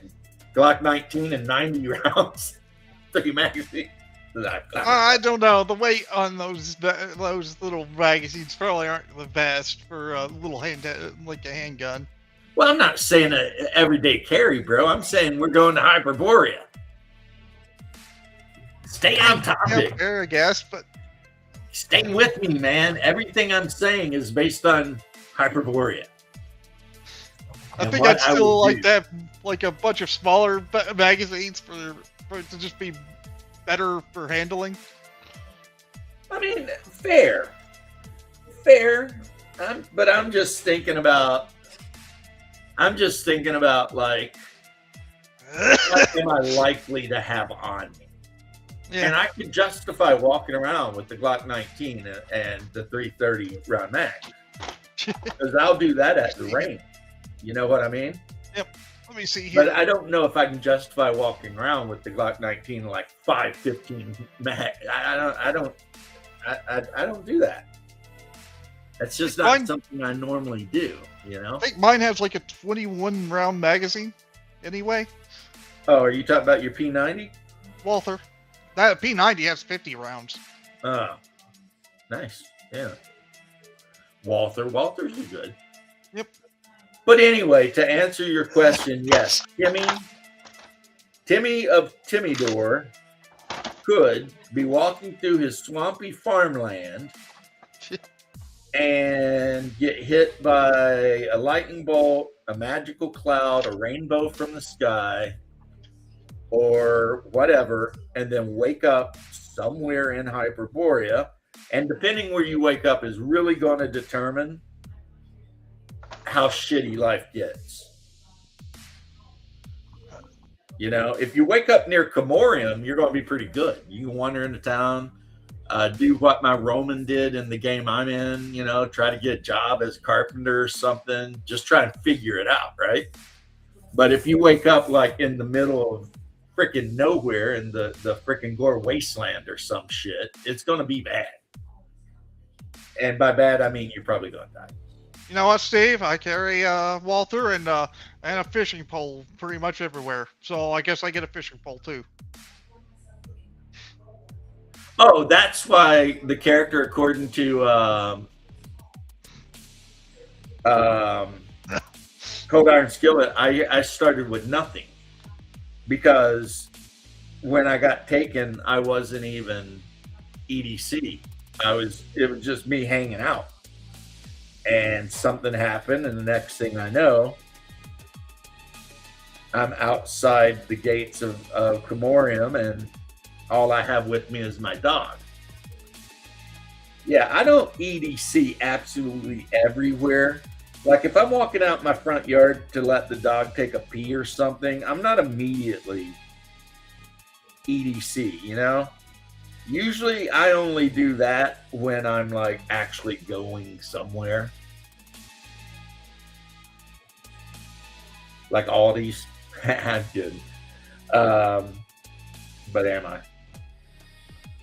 Like when I drove to Kentucky, I EDC'd the whole way. Was it legal? I think so, actually, now. Yeah, probably. I think because of reciprocity between Georgia, Tennessee, and Kentucky with Florida, it's fine. I'm pretty sure. But you can carry a gun in your glove box pretty much anywhere. So, whatever, right? Not exactly. You know, Well, I mean, not most New northern York states. shit. You ain't got to bring up the three idiot states that make everything stupid. When I say pretty much everywhere, Timmy, I mean the South, because I could give a Yeah. shit what's going on up north. Those guys, actually, I changed my mind. The average Northerners are great people. It's just they keep electing stupid governments. That's how I feel about New Yorkers, because I've been to New York, and I've been to upstate New York, and I've been to PA, and I've been to Jersey. And those are some great people, man. I've been to Illinois, and you know what? Your average guy from Illinois is a great dude. He would fit right in Kentucky. The average dude from Illinois. You could drop his ass in Kentucky, and he'd be right at home. Deer hunting, the whole 9 yards, right? But Chicago fucks it all up. Same with Ohio. Your average Ohioan, you're a great guy. Ooh, PPS. That's a nice one. But then again, you don't want to go into Cincinnati. And that's the same with Pennsylvania. Great people, but they elect stupid governments. Not this last time, but usually. Illinois is really the big one. And New York. If you go upstate New York, those people are as down to earth and hillbilly as anyone you are going to find anywhere else in Appalachia. Because that is part of Appalachia, right? People forget that Appalachia goes all the way up into Canada. But the problem is New York City. So yeah, you've got a bunch of down-to-earth, cool mountain people living up in upstate New York, just doing their thing. But you got some assholes in New York City that just keep voting for the worst governments ever. So yeah. So basically, I'm correcting myself, guys. I do not dislike Northerners at all. You guys are my brothers. I just wish that small percentage of you that keeps electing commies and shit would stop. Yeah. However, a lot of those guys is moving to the South, and I, for one, welcome them in. Like, the more Northerners that have moved into Florida, the redder Florida has gotten. So, you know how everybody was worried about, the Yankees are going to come down and turn us into a blue state? The exact opposite. Whichever Yankees are moving to Florida, boy, they are done with that shit. You know what I'm saying? It might have been the more conservative like, group. we're voting hardcore red all the way down. Screw that shit. It might be just the, hardcore conservatives that's leaving and just like having to move because it's so terrible. I don't even think, I think it's, you live in New York your whole life. You love New York. I get it. My pops is from New York. I've been to Queens. I've been all around New York. Yeah. I get it. It's not like they wanted to leave. It's more that they had to. Right. And then some idiots make laws where you are forced to leave the city you love. I don't think most Americans are so stupid that they forget that. I think they know what happened. When they leave, they're like, yeah, we were ran out of our freaking city. Yeah, but you know what? Texas is as red as it's ever been, maybe more so. Yeah, you're kind of starting to drown out some of the cities in Texas now, which is nice. Right. Sounds like the electoral system that lets... Yeah. I'll tell you what, Coco, as I think maybe the only Canadian that actually visits my channel anymore, because apparently I've managed to piss off all Canadians somehow. How do you feel about Trudeau rooting on USA Soccer with that freaking scummy ex-pop star bitch? I mean, that dude spent so many years effing Canada up in the name of whatever the hell he was doing, and now he's hanging out in America with Katy Perry. It's like taking private jets all over the place and all that shit. It's like hypocritical mother. He's still got nice hair, though. I'll give him that. Trudeau is a handsome man, and he does have nice hair. He really does. But he must have left his wife, huh? I thought he had a wife. He did. He doesn't anymore, I don't think. Well, I should hope not if he's running around with Katy Perry's crazy ass.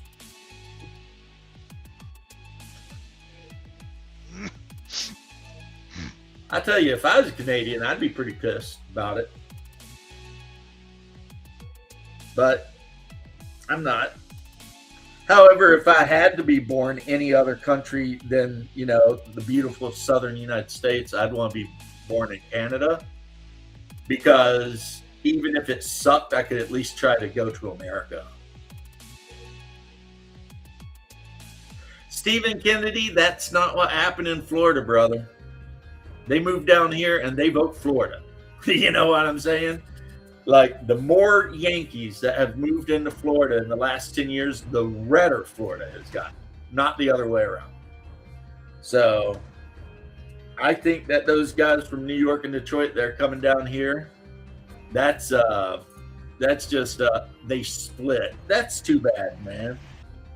How you be with a woman for 20 years and then just,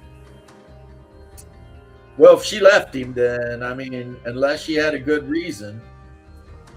I don't know anymore, because anymore the number one cause of divorce, at least in America, is boredom, which pisses me off. Yeah. Yeah, but I know, we both know, the Canadian women folk kept electing that dude because he is a very attractive man. And unfortunately, that can get you made president, being super attractive. Not just in Canada, a lot of countries. If you're a super attractive dude and you get out there and you say all the right stuff to the women's folks, your ass will get elected. Count on it. We had ours who wasn't too bad, but a lot of people forget JFK. JFK was the first president elected by the television. And he was a young, charming guy with a beautiful wife, and he got on TV and started talking about clam chowder and all that shit, and panties started dropping, and the next thing you know, that dude was elected. And I don't think that the actual, what would we call them, Timmy? The actual establishment had any idea that Kennedy had a shot in hell. Yeah, and then he rolled out there and started smoozing and talking and carrying on, and boom, next thing you know. And Clinton, I knew Clinton won that election when he came out on an Arsenio Hall playing that fucking sax. Yeah. As soon as I saw that, I was like, that's the next president. I'm sorry. I know that makes America seem like maybe not the smartest country in the world. But to be fair, at least the presidency wasn't that bad. Let's face it, it wasn't that bad of a time.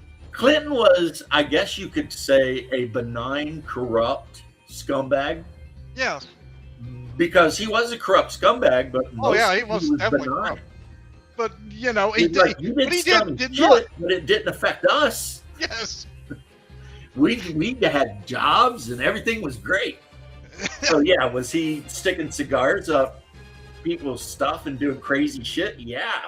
But I never made more money. You know what I mean? It was great. I think that's why Warren G. Harding's also remembered as more of a better president. There was corruption in his time. Oh, yeah, Coco. Yeah, yes. For anyone in any organization listening, Clinton is a wonderful person, and I love Hillary, and I would never speak poorly of either of them under any circumstances ever. Please don't kill me. But no, in all reality, yeah, we all know Clinton was a scumbag, but it didn't matter. America was doing pretty great. And I was, and I know this isn't super Christian of me, but when people were flipping out because he was banging that Jewish intern, Lewinsky, I wasn't. Yeah. Yeah, everybody's like, oh, he's got to go. That's horrible. Oh, haram. And I'm sitting there like, well, that's what powerful men have been doing since literally the Stone Age. He's the president. You think he's not able to do whatever the hell he wants? Get out of here. Plus, it's not like he held her down and shoved that cigar up there. She was all with it. And I mean, even though I think that even consensual sex outside of wedlock is a sin, I'm not willing to castigate somebody for doing it. I've done it. So what kind of hypocrite would I be, right? Yeah, I didn't like the assault weapon ban, and I didn't like his deadbeat dad's bullshit, because it definitely effed up the power dynamic when it comes to like child support in America. And we are just now starting to get over that shit. And of course, the assault weapons ban, that went away as soon as he was gone. I'm just saying, taken in whole, the 8 years that Slick Willie was in charge were not bad 8 years. No, it's not like it was a Biden time. Right. Biden, the whole Or everyone's Obama. gonna wear masks all the time and get shots and be fucked with. That was not a good time. Or Obama time either. Obama was a lot worse too. Yeah, he did take some of our rights, but you know what? We got him back. Yeah, we got him back. And more so. And more so. Yeah, we're starting to actually really roll back some of those infringements. Yeah, all that gun infringement bullshit from back then, that shit is getting thrown away. Well, I mean, you can be that way. And you know what? I'm not saying I disagree with you. Not 100% disagree with you, but let's just say yeah, he was a scumbag, but my life was pretty good while he was being a scumbag. And when it comes to politicians, that's kind of what I look at. Yeah. That's kind of, I am the, what do they call it? Like the bread and cheese voter. I look at the guy, and if he's not actively evil, which unfortunately most Democrats today are. Oh, yeah. And he's not actively going to F me over and take my rights, then I consider him. And I mean, with the assault weapons ban, here's the thing. That might have been necessary to get our rights back.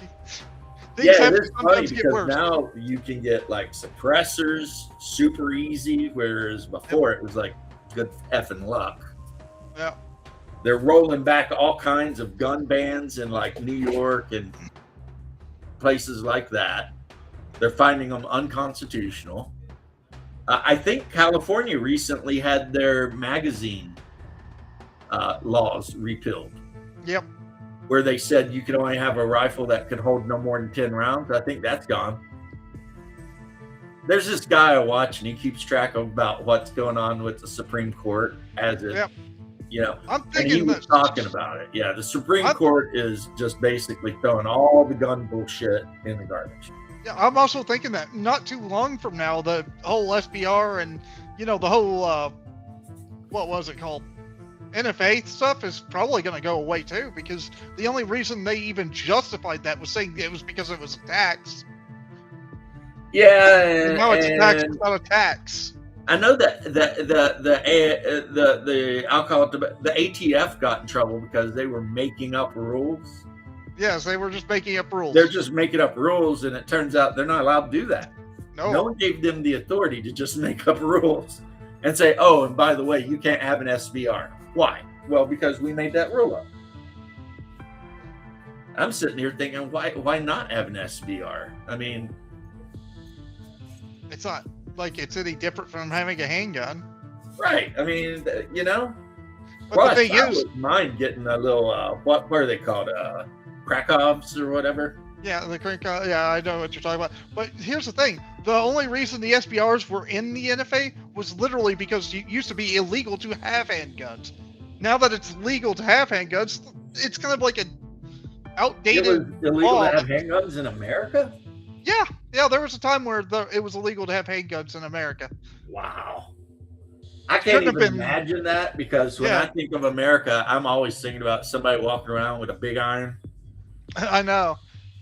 But yeah, that was, I think, what? I can't remember when they exactly did that. I think it was in the 1940s with FDR. Well, that guy. Yeah. I mean, you want to talk about a terrible president. Yeah. Oh, no, he was like one of the worst.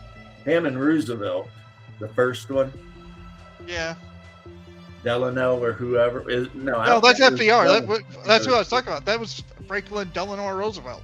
FDR. Right. There's Yeah. also Woodrow Wilson, though. You might be thinking of him. Yeah, I think I'm thinking of Wilson. I know one of them had that Blue Eagle bullshit where they force you to sell goods at a certain price or else they could put you in prison. That might have been Wilson, but I know Wilson was the one that started the League of Nations. And then there was another guy that made everybody give up all their gold. That was FDR. Yeah. A lot of really terrible laws came with FDR. Well, and that's why, as much as we like to make fun of other countries for giving up their rights, we should Either it was always be horribly mindful regulated that or we effed illegal. up too. I'm pretty sure that was either illegal or, I guess, heavily regulated to have handguns. That was I the whole don't reason for know the about NFA. that, and I'm not willing to argue it too much. But yeah, I don't know about it. It might have been that it was also on the tax stamp. I think the anti-SBR shit came from ATF. I don't think that's actually a law. I think that was the ATF just made up a rule that you couldn't have a rifle with a barrel under a certain length, and started running with it. And it's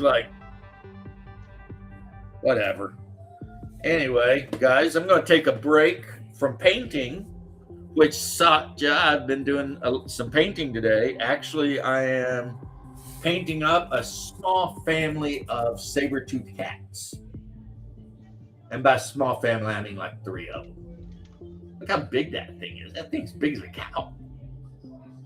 I don't know if saber-toothed tigers or cats were really that big, but damn, if they were, North America was like a death zone back in the Neolithic period. You know what I mean? Mm-hmm. You got a tiger running around that's bigger than a cow. Short-faced bears that actively hunt humans because they want to eat you. That's not cool. Ground sloths that's 20 plus feet tall. I don't know if they'll attack you or not, but if they do, what are you going to do about that? Not much. And dire wolves. We can't forget our good old buddy, the dire wolf, right? I don't know if they attacked humans or not, but I'm sure if they felt hungry enough, they did. Right? So anyway, I'm guiding the conversation a little bit back towards Gaming. the hobbying. Yeah, no way. He's fair. Because, now my boy Timmy here, my bro Timmy, he does like talking about his guns and stuff. And I will 100% go along with that to a point. But no, I just want to talk about Hyperborea. So, That's Timmy, fair. if you were playing Hyperborea, you could literally play Timothy Pilkington, ended up somehow in Hyperborea. I fell into a pond. Yeah, fell into a well or something, and by the time you got out, you're in Hyperborea. Figure it out, buddy. And again, that's why I think Hyperborea is so awesome. Stop saying It's I the fall into a fact well. that- I will never fall into a well. There's none here. These people keep saying that. Fell into a sinkhole. I'm Walking just through making the a woods, joke. slipped on a rock, boom. James, I was just making a joke because, the whole, what was it? What show was it where Timmy keeps falling into the well and they had to get that dog to rescue him? That's Lassie. Timmy Lassie. is forever falling in that freaking well. Yeah. Steaks and corn on the cob. My wife gave me the choice, but the other day she cooked an 8-pound beef roast and made shredded pork out of it. And I'm not sure if I want anything but that. We had burgers on a grill yesterday. Yeah. She makes really good shredded pork. She doesn't put barbecue sauce on it. I eat it plain. Well, it's not plain because it's spicy as hell, but I don't even bother with barbecue sauce, man. I go all in, just straight up. So I'm set too. I'm glad we're all eating good. That's a bonus. We all eating good. But yeah, that would be funny. Your name's Timmy and you fell down a well? And Not I gonna know happen there's here. wells where you are. There's wells everywhere, man. I mean, There's I don't probably see them 3 that wells often. on my mom's property. That's And fair. a There's spring. none. There's none here. Oh, we I might get a bet, you, pond I soon. bet you from like 100 years ago, there's probably some wells. Oh yeah, probably, but yeah, you don't see them all that often anymore. Oh, I'm not saying you do, but for the context of you're walking through some woods and fall in an old well, and instead of fair. hitting the bottom, you actually come flopping out of a well somewhere else. Say you fell to the bottom of the well, but instead of it being the bottom, it was the top in Hyperborea. But then when you look back down the well, you can literally just see the bottom. So one-way trip, brother. You're a billion years in the future on a frozen hexagon floating around Saturn. Figure it out. Hey, at least you got your fishing rod with you. Yeah. You might be able to catch some fish to eat. I mean, there are pike and perch and everything like that on Hyperborea, so you're not completely effed. Hopefully, I'll find some people who'd like to buy fish so I can buy food. Right. Yeah. Did you just say sell fish so you can buy food? I don't like fish. Oh, okay. Well, I bet if you got hungry enough, you would. Oh yeah, I'd probably eat it if I got hungry enough. I just wouldn't like it. Right. Yeah, my wife has a cloak, squirrel hermit, that for 1 minute per day, which is 10 rounds, because we're using, oh no, it's 6 rounds, 10-second rounds. Yeah, somebody corrected me on that. I thought a round was 6 seconds. It's 10 seconds. So for 6 rounds per day, she turns into a short-faced bear. The only negative to the cloak is when she activates it to turn into a bear, she gets absorbed into the cloak, which is made out of bear hide. But all of the equipment she's carrying and everything just falls to the ground. And that means it has the opposite effect when the power of the cloak wears off. She appears wearing the cloak, but with nothing else on. She's like, so she's got like this whole thing with the Celtic guy in the group. As soon as she goes to bear form, he just runs over and starts throwing her shit in the sack. So that, you know, when she comes back, he can just hand her the sack and be like, there you go. You know, it's kind of a thing now. Yeah, all of her arms and equipment and stuff does not absorb into the body. She literally just becomes a short-faced bear. Like, almost like a polymorph other spell or a shape change spell, except not as good, really. Yeah. Because she gets all the attacks and stats and everything of the short-faced bear, but like I said, all of her equipment hits the ground. Whereas I think with the polymorph spells, your clothes and everything just change with you. Yeah, It doesn't work that way for her. And she can only use it 1 time per day. So is it powerful for like 6 rounds? Incredibly. It's once per day, and it's only 6 rounds. But yeah, the short-faced bear, it gets like the 2 claw attacks and the bite attack and the possible hug attack, and her hit points go up, which is dangerous because if she takes enough damage and she turns back into a human, she could die. So it Because I doesn't. think the bear has more hit points than the human does. Yeah, so it's not like it adds on to it. Like if you turn back, you go back to your normal health. It just subtracts from the health. You go back to whatever your health would be, minus however much damage you took. Yeah. Not from the bear. So, yeah, it's a berserker cloak. It's an ancient cloak they found in the village of Herat when they were trying to solve a curse there. And basically, yeah, for 6 rounds a day, she just becomes a pure wrecking ball. But there's a lot of negatives to it as well, you know. And short-faced bear.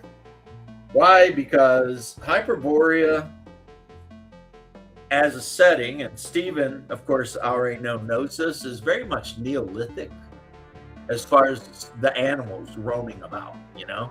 Like, there are horses and shit, obviously, but there's also mammoths and woolly rhinos and saber-toothed cats and short-faced cave bears, and like all that shit. So yeah, there's also Neanderthals. So yeah, I mean, as a world, it's very much Ice Age level animals and stuff. Dire wolves, and yeah. And then on top of that, you throw in all the weird ass shit that's just drizzled down through time and space. Like crabmen. Yeah, giant cave sloth. The crabmen have a whole civilization on another planet. I don't think, I'd have to reread it, but I don't think they're actually native to Hyperborea. And I know the Migo are not native to Hyperborea. They just come to Hyperborea to mine and experiment on Hyperborean creatures and humans. Because, you know, they're a very advanced civilization of scientists. But since they are what they are, they don't have any concept of how we think. So they can't be judged on morality, because to them, our morality just doesn't exist. You know what I mean? So, yeah. Well, my wife's in there playing that song from the circus movie. Never, there'll never be enough. Yeah, woolly rhino. There's actually a picture, and I don't know if it's based on the Greek stories or Clark Ashton Smith or something, but these guys got like a big wagon hitched up to a woolly rhino, and they're hauling goods, and the woolly rhino is their draft animal. Now, I don't know if that would work in real life. Like, could you hook a rhino up to a wagon and make it pull goods around? I don't know. But in Hyperborea, it works, and I'm down for that. And like we said, we already know my brother's cleric bought a mammoth and put a palanquin or something on it. I've got 2 of them. One of them's already painted and it's on the table. The other one, let me disentangle it from the sprue that's near it, because the big tusks. I haven't painted yet, but yeah. So you figure this guy is, I don't know, 14, 15 feet tall at the shoulder. And there's a saddle on its neck. And then there's the actual where people can sit.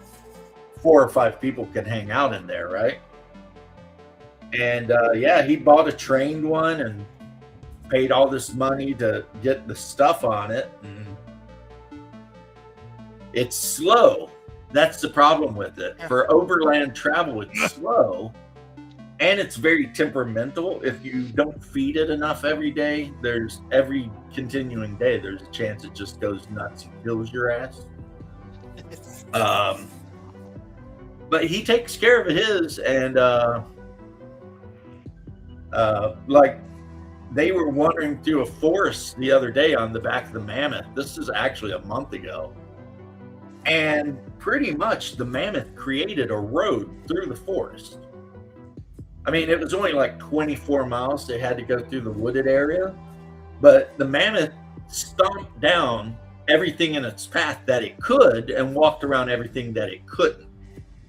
So if you were trying to track that mammoth, it'd been super easy. Just look for all the pine trees that are knocked over. It'd be super easy, barely an inconvenience. Barely an inconvenience. I mean, the mammoth basically built a trail through the woods. You know? just winding around the bigger trees and just crushing everything down. And I think it's about time for me to get off. Probably around dinner time now. stuff to I'll do. see ya. I'll see you, homie. I'll stay on for just a little while longer, but yeah. Kind of wish my brother had joined me, but I know for a fact, because I called him, that he was napping. Because I called him first thing to wish him a happy Father's Day. And when I called him, he was asleep. And then, of course, I called my pops, and I called it pretty much a lot of people. And then all my Facebook friends. Oh, yeah, when Timmy says he's got to go, there's no, like, he's not like me. He won't spend 15 minutes saying goodbye. Timmy will be like, well, it looks like I got to go. Boom, gone. He's just like, you know? And let me tell you, that's not a normal Kentucky thing at all right there.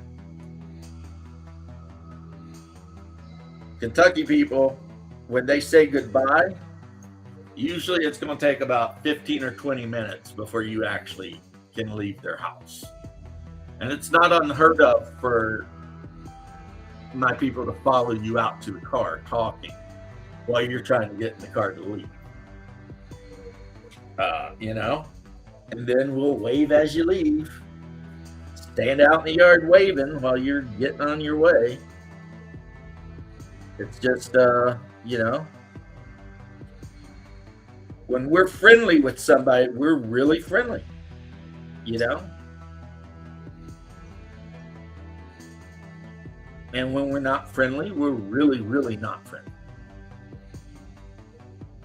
So it's kind of an extreme thing. But then again, Timmy, even though he is from the greatest commonwealth in all of these United States, as am I, he's from the flat side of it. And really, Kentucky culturally should be split in two. Like where the Appalachia ends, that's two different cultures. Appalachian versus Midwest, you know, Indiana and Illinois and all that. It's two entirely different situations. But yeah, so we played about 5 hours last night. I usually just how I know when the end is when my construction workers, and I've said this before, when the guys that work outside jobs start getting tired and shit, that's how I know it's about time to end the game. But because of the constant nonstop battles and everything that was going on, the game ended up going about 30 minutes later. So yeah, we got probably a good 5.5 hours of gaming, which normally in a given week, we will play between 4 and 5 hours every week. The only time that doesn't happen is when the wife and I are out of town or multiple people are deathly ill. We had one guy who missed the game last night because he is very sick. His character was there though. His character took his lumps, got some XP, did his attacks, because we kind of have this thing with a lot of the guys that if they miss the game, yeah, mountain people, that's what I'm talking about. If they miss the game, they just let another player of their choice play their character. And everyone has the same understanding that if your character dies during this game, no bitching, right? You decided to let this person play your character and make decisions for you. It's on you. And I've never had players disagree with that. Never. Like every player I've ever had at my table has been like, okay, yeah. You know, it's like, I gotta tell you, man, I love my game group. They are a bunch of freaking knuckleheads, they do some shit sometimes that I just shake my head and think, why? But 99% of the time, they're just great people, and they're just there for the lulz, you know? And the best part is they're all friends in real life. I mean, they didn't start out that way, but over the course of years, now everyone's kind of friends in real life. And it reflects in game. Even when someone's character doesn't necessarily love someone else's character so much, I mean, they're always there. They're always helping each other out, you know. So I am a lucky dungeon master. And that's the thing. When I hear Rich and all the other DMs that I listen to talking about like the trials and travails they go through, one, I'm sympathetic, not empathetic, because I don't believe in empathy, but I am sympathetic. And two, you know, I kind of hope and pray for them that one day they will get a group together like mine, you know? Now, I know that that's a lot to ask in today's age, but, you know, if the big guy in the sky wants to listen to him just a little bit and do one thing for me, that would be the thing. Let these other DMs that have a hard time keeping players at their table because of not the DM's fault, it's the player's fault. Just cut them some slack, you know? Let them get some good players. Now, Richard's got Tim at his group. He'll never have to worry about that. Tim is a man of his word. If you say there's a game on a day at a time, unless the apocalypse is happening, Tim is going to be there, you know? And that's one of the things I love about Tim is, yeah, he is a man of his word. He will not leave you hanging. One of the things I dislike about the online gaming community is that people don't take it serious. And I've said this a million times. I'll say it 1,000,001 times, 1,050 times. If you tell somebody you're going to be at their damn game, be there. That should not be a hard thing, in my opinion. That should be an easy thing. And I was going to say, you know, as a man, but no. As a human being. If you give your word to be at someone, if you tell them, yeah, I am going to be there, be there.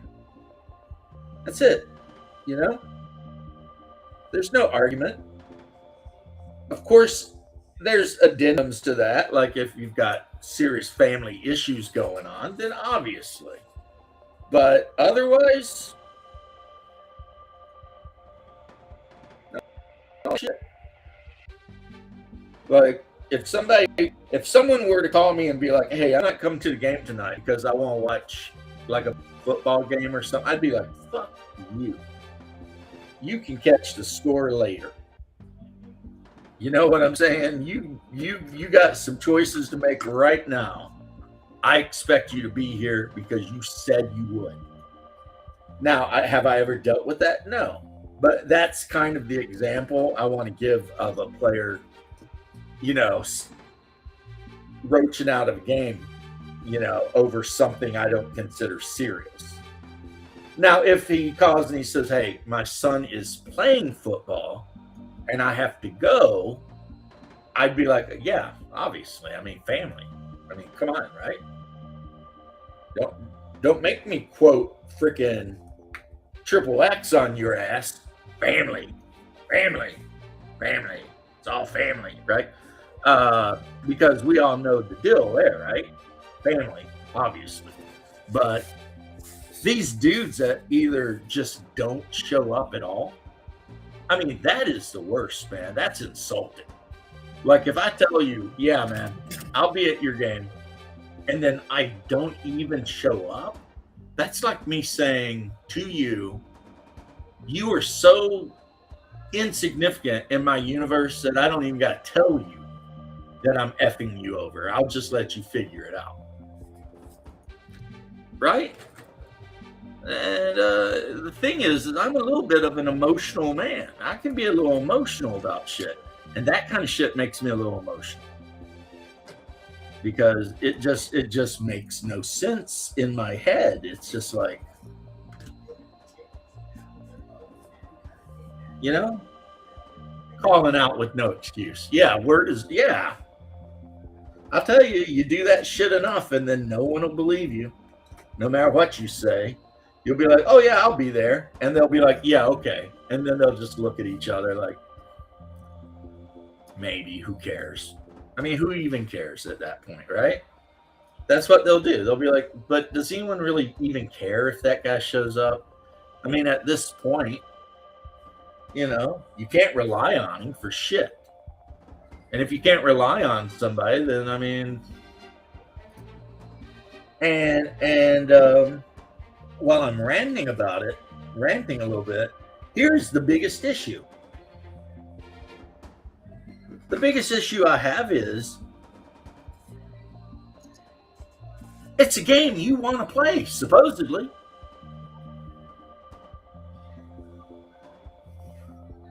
Right. I get that, Squirrel Hermit.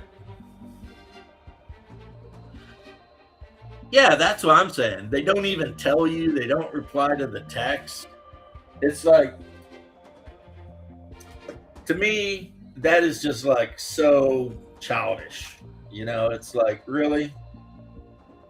You couldn't even be bothered to you know, tell me or answer a text telling me something? You couldn't even be bothered to lie about something? You just decided, F it, I'm just gonna ignore like this guy even exists.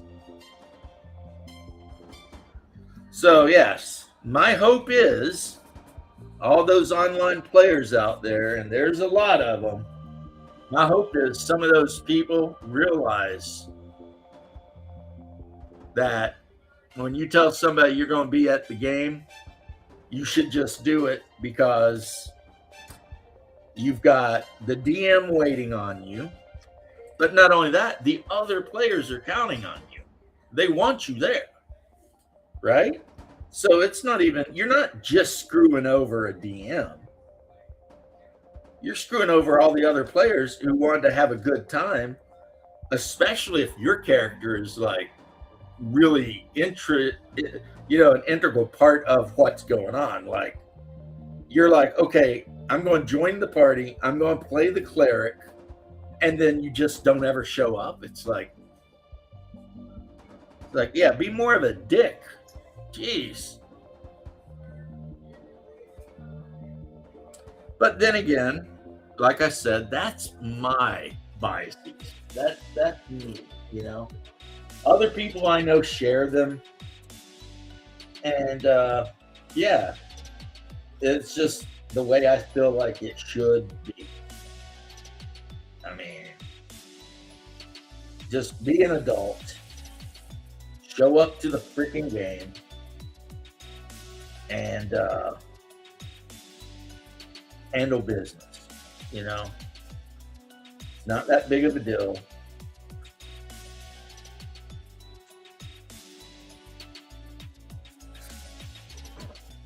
Especially since most of these online games, they don't even go more than a couple hours anyway. So it's like, what are you worried about, man? You're you know, it's 2 or 3 hours out of your life. You're sitting there in your pajamas. It's not like you're out freaking picking cotton in the hot Mississippi sun or some shit. It's literally just you playing a game that you said you would.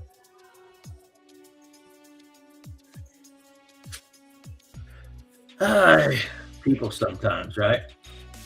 Am I right? People sometimes. Just like, really, dude?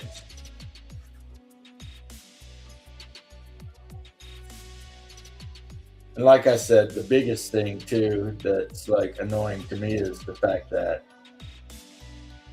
you know, it's something you want to do, or at least you said you wanted to do.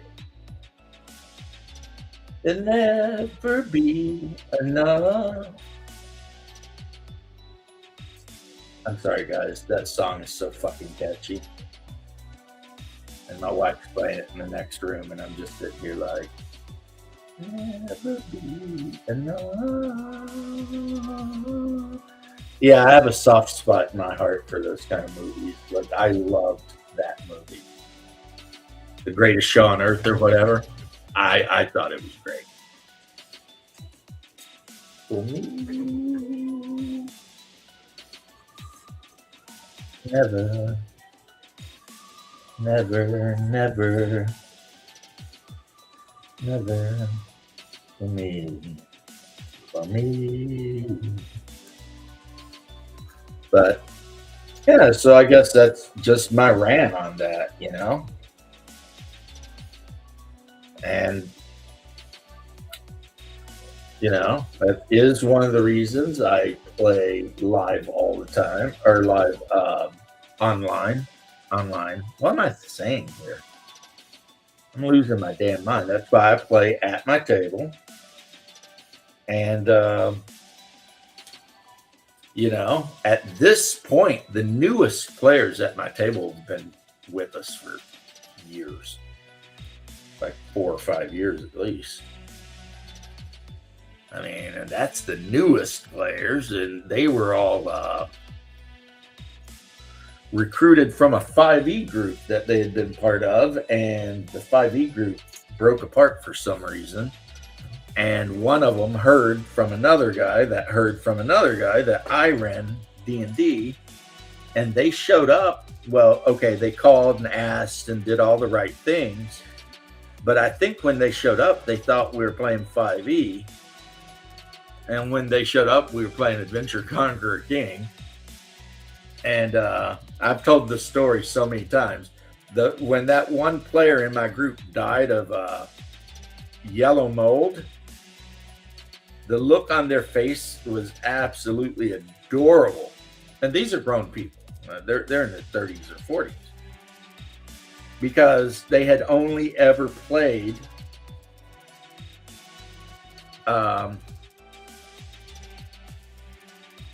they'd only ever played 5th edition, so they didn't know anything about save or die.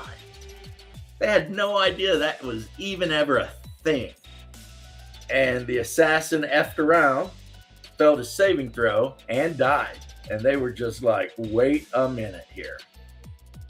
What just happened? And I told them, and they're like, that can happen? I was like, absolutely that can happen.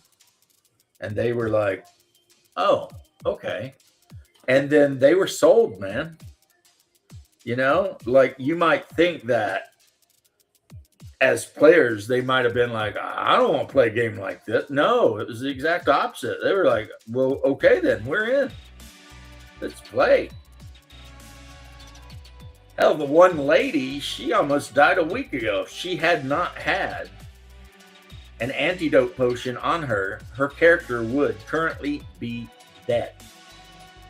Because she was messing around, being a thief, and caught that poison needle and failed that poison save. So, yeah. She was dying. She had 1 die 4, ended up being 2 rounds to figure it out. And luckily for her, weeks and weeks before, I don't even remember, she had found a potion of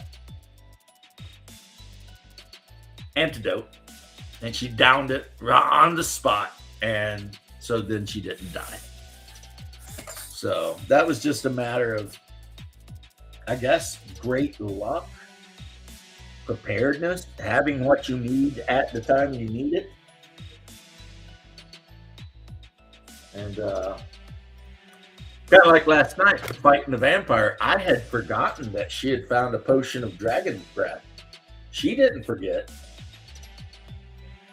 So, you know, she dragon's breath the shit out of that vampire. And I was just like, well, there you go. I guess that's just how it goes. Mr. Vampire just got whacked by someone breathing fire all over the place. And, yeah, it was cool.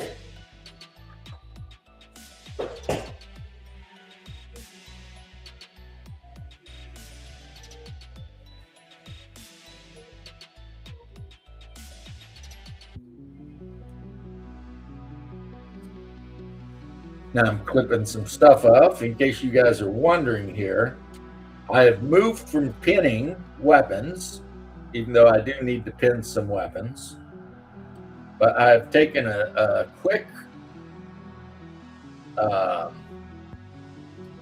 detour of my weapon pinning to go ahead and build 4 satyrs, or as they're called in Hyperborea, men of Ling.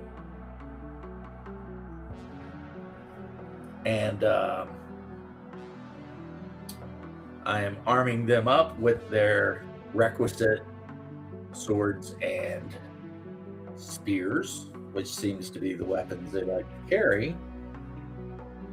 I'm also considering if I want to clip a couple of their hooked daggers off and put them on my actual Scorpion Man. But I don't think so. I've got some dark elf weapons laying about. I think that's what we're going to roll with. The dark elf weapons are all super curvy and spiky and evil looking. So as far as mounting them on a Scorpion Man, they look actually kind of like they should be there. They look weird. And like I said, that's a big part of Hyperborea is this is not necessarily just Western Europe. There's like some very alien looking stuff here. And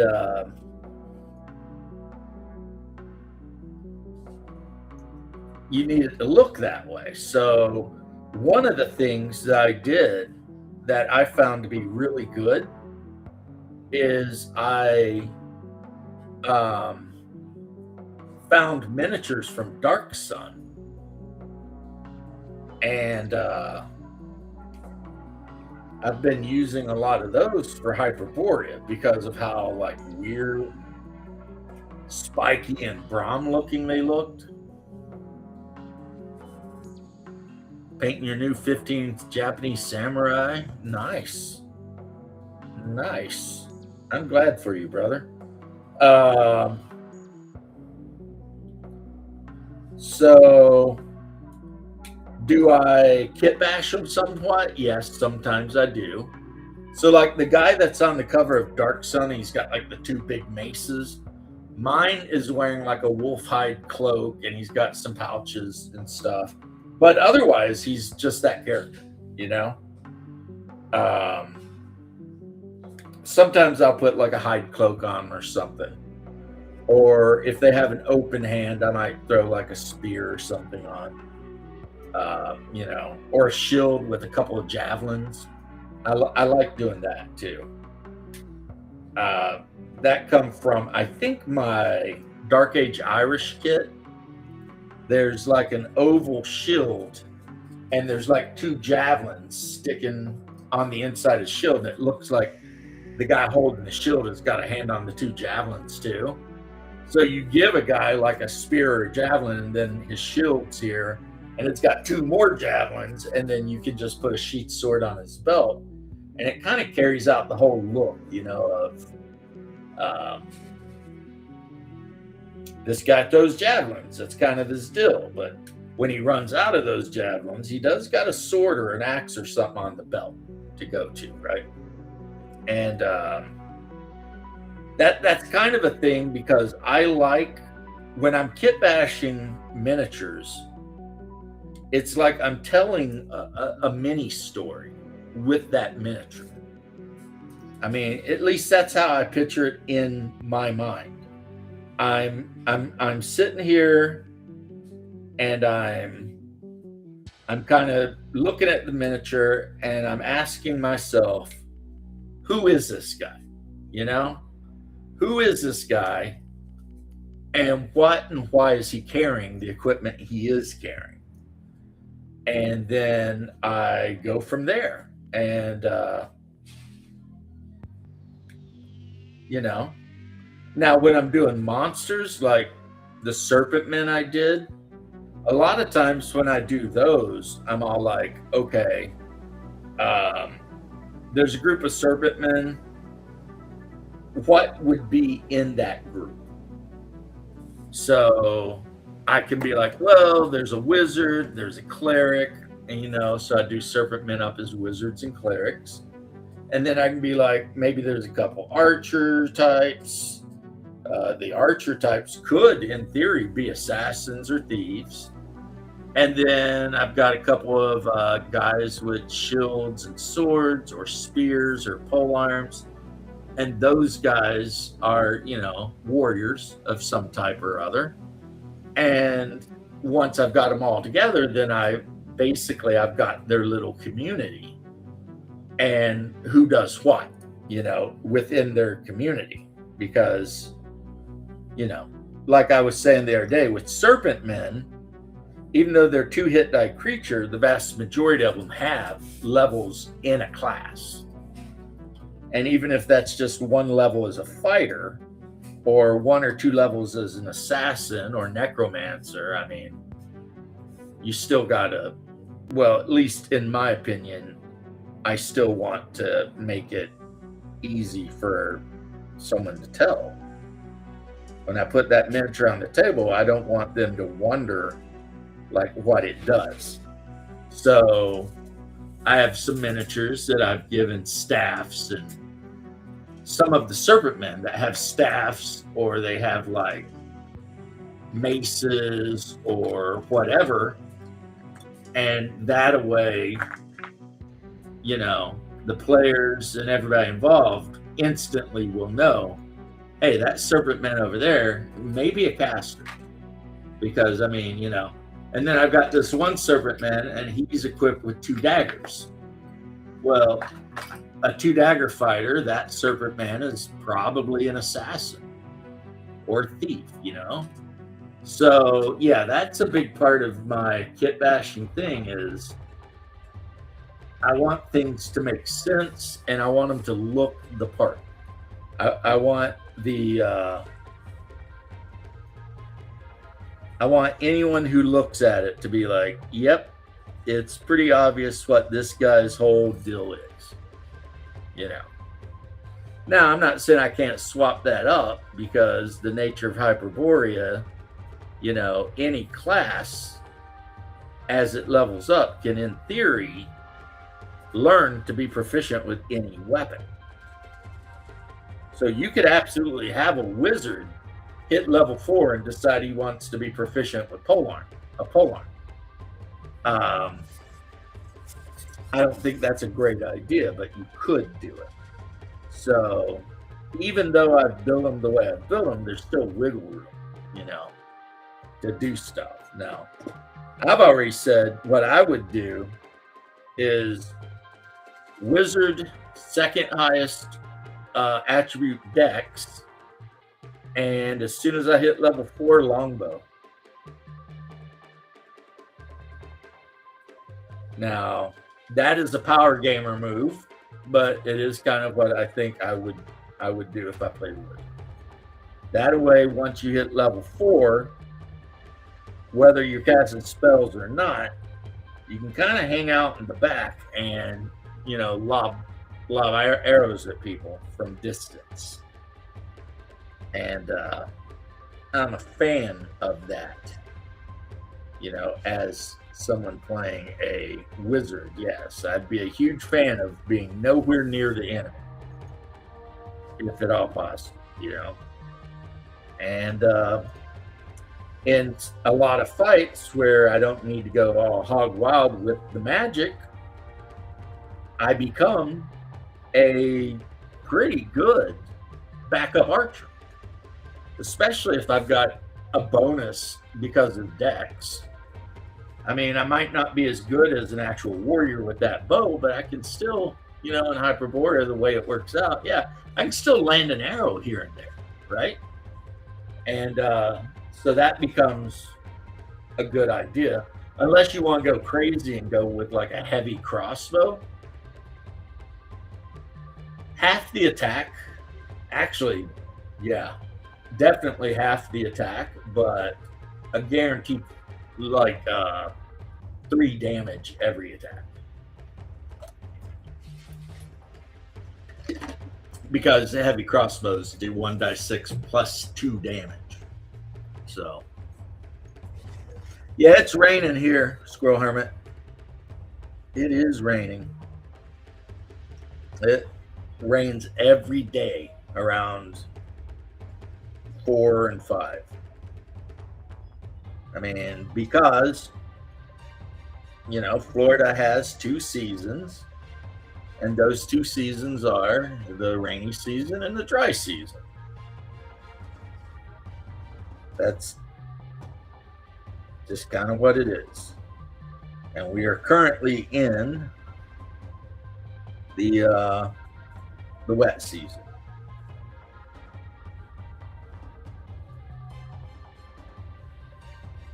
So, yep.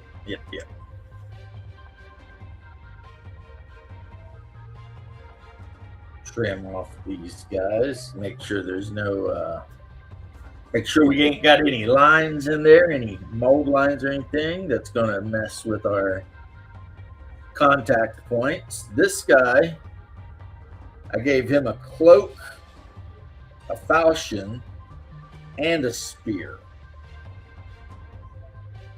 Because I figure he can chuck the spear as he's closing in to fight with the falchion. And that's cool. These men of Ling are no joke, though. I mean, they're 4 hit die creatures, first off. So if you're fighting a mob of 4 hit die creatures, that can be tough. But they have a ton of illusionary powers, too. 92 in Naples. I got the thing in front of me. It's cloudy, raining, 84 degrees. So, and it's coming down hard. You can't hear it in here so much because, the roof. But my Florida room has a tin roof on it. And man, when it rains, if you're back there, sometimes you can't even hear each other to talk because of just the rain pounding down on it so hard,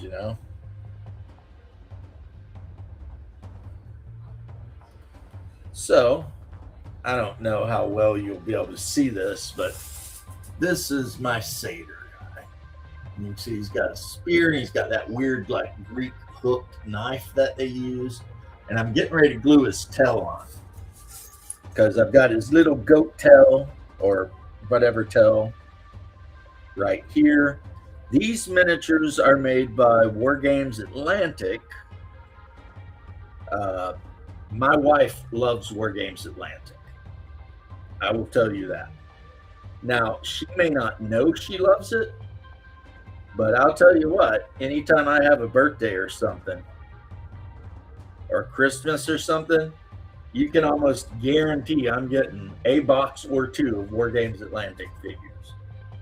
So even if I didn't ask for them, like, I'll have a birthday or something, and the next thing I know, I've got 2 boxes of War Games Atlantic Dark Age Irish. And I'm like, awesome. Because I'll build some of them up as Dark Age Irish, and then I'll use the rest of the parts to kit bash the shit out of whatever I want, Plus, the Dark Age Irish kit, every box comes with like 8 Irish Wolfhounds. So I've got like a pack of Irish Wolfhounds. And that's actually a super good thing because my favorite war game, currently, Oathmark, if you're playing the elves, you can actually have a pack of hounds as one of the units you can field. So, you know, actually, it doesn't matter who you're playing as long as you take elves as allies and then whatever you got to take to be able to field the hounds. So, yeah, you can have like this big ass block of 20 hounds, or say 19 hounds and an elf is actually more like roaming around the table, and they move fast. And the hound master apparently can run as fast as he needs to keep up with the hounds. Not necessarily the best combatants in the game, but just, I don't know. There's just something a little bit classy about it, you know? Just a pack of hounds rip assing through the woods to get somebody. You know, it just puts a smile on my face. And I almost never ever play elves at all, ever. I play humans and Oathmark happily. And I don't even use Oathmark humans for my Oathmark army. I use Fireforge miniatures, Byzantine troops. Like this is cataphracts up here for my Oathmark army. So I've said this before, my heavy cavalry are the cataphracts. And then my cavalry are the cavalry. And then my mounted archers are the Toxolado, or however you say it, Toxolade. And then my infantry spearmen are just my Scudatoia, you know. So, and then I also have city troops, which is the front rank Scudatoia and the back rank is archers, and which is something the Byzantines did. So, you know, I've got it all laid out, man. And then I've got another human army that's made up of Goths, but it's basically the same thing, you know. The heavy cavalry are the Goth nobility, and then the light cavalry or their herdmen or whatever you call it, and then you've got your archers and spearmen, and you call it a day. If you want line breakers, you just create a unit of 5 to 20 dudes with great weapons, and that's your line breakers. So, such a good, I mean, if you have a friend that has expressed any interest whatsoever in like getting into wargaming, I'm telling you right now, and I don't mean skirmish wargaming, I mean full-on wargaming, Oathmark is definitely the way to go. You know, your typical army is between, depending on your faction, 60 to 100 guys. The rules are amazing. They work really good. And you can use any miniatures you want, any brand, any whatever. That's kind of the whole thing with Joseph McCullough, the guy who creates Oathmark and Frostgrave and all that, is use whatever you want, right? He does not care. I mean, while I think he would love it if you would buy the North Star Miniatures official stuff, he doesn't care.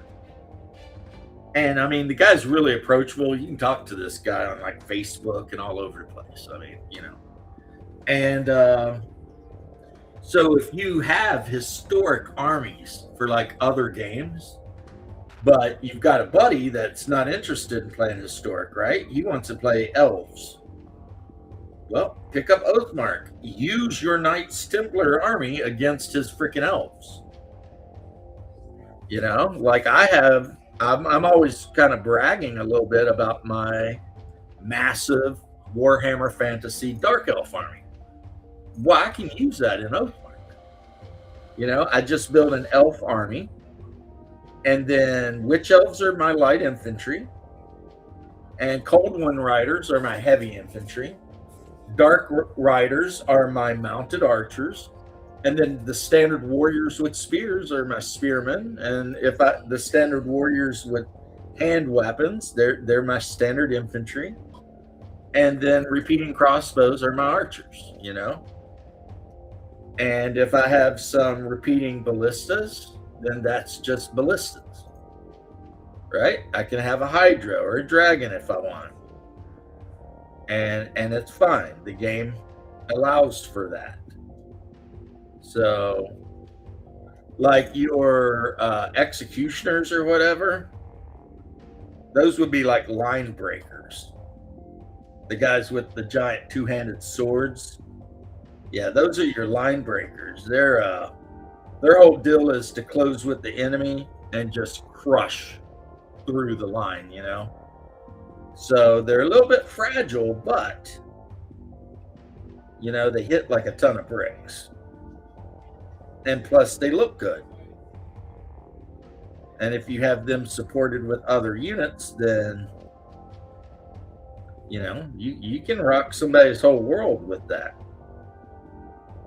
And then the Blackguard of Nagaroth, those could be line breakers as well.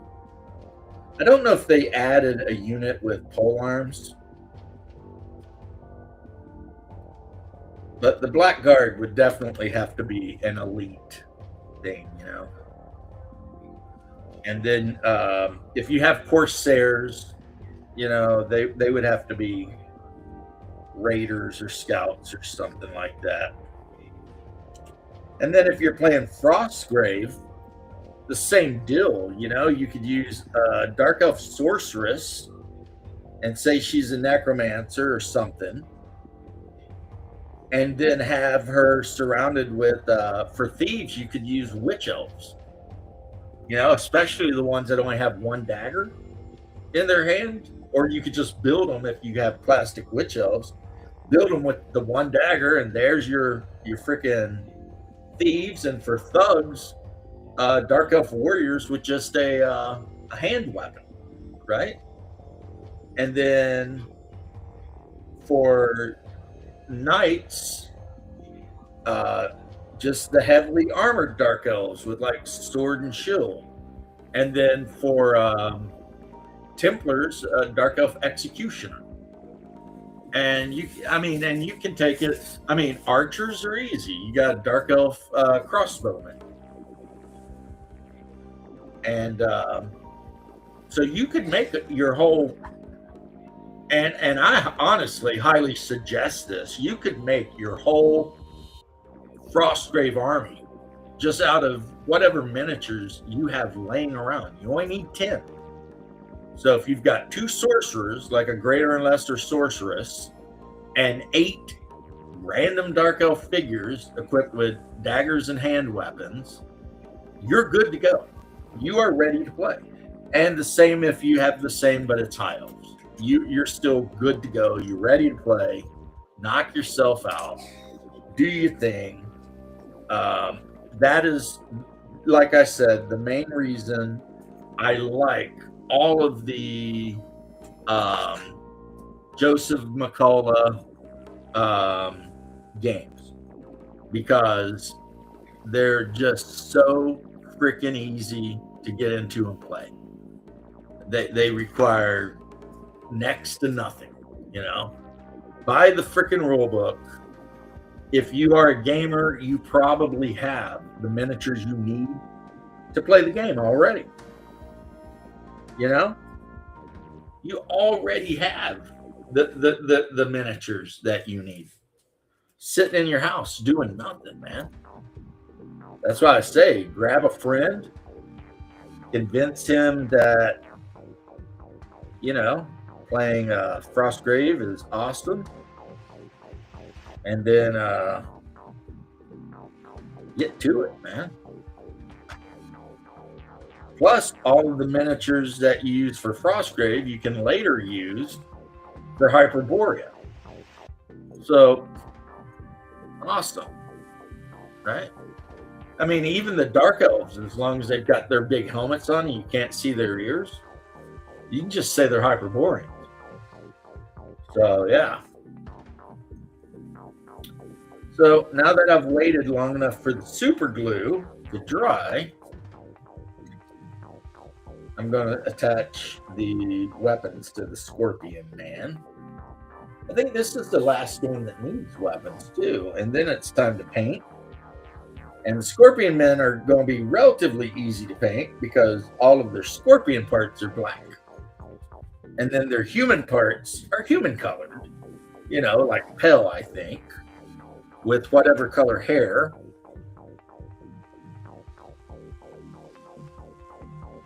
So, you know, that will not be, as Timmy said earlier, based on that one comedian I love so much, not only not a problem, barely an inconvenience. So I need to go in about a quarter of an inch deep here. So I got my little drill press. That's what I'm doing right now. Got my little drill press going in, boom. And then we're going to see how it will seat on the post.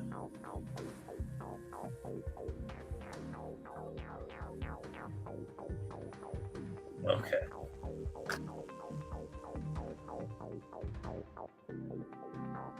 Okay. Let's see here.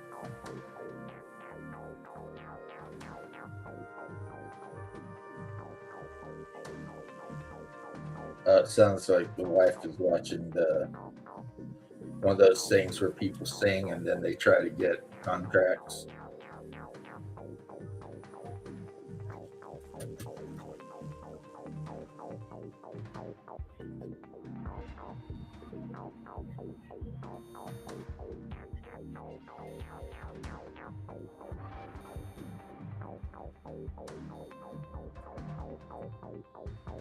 Clipping the posts down just a little bit so that it'll all fit squared.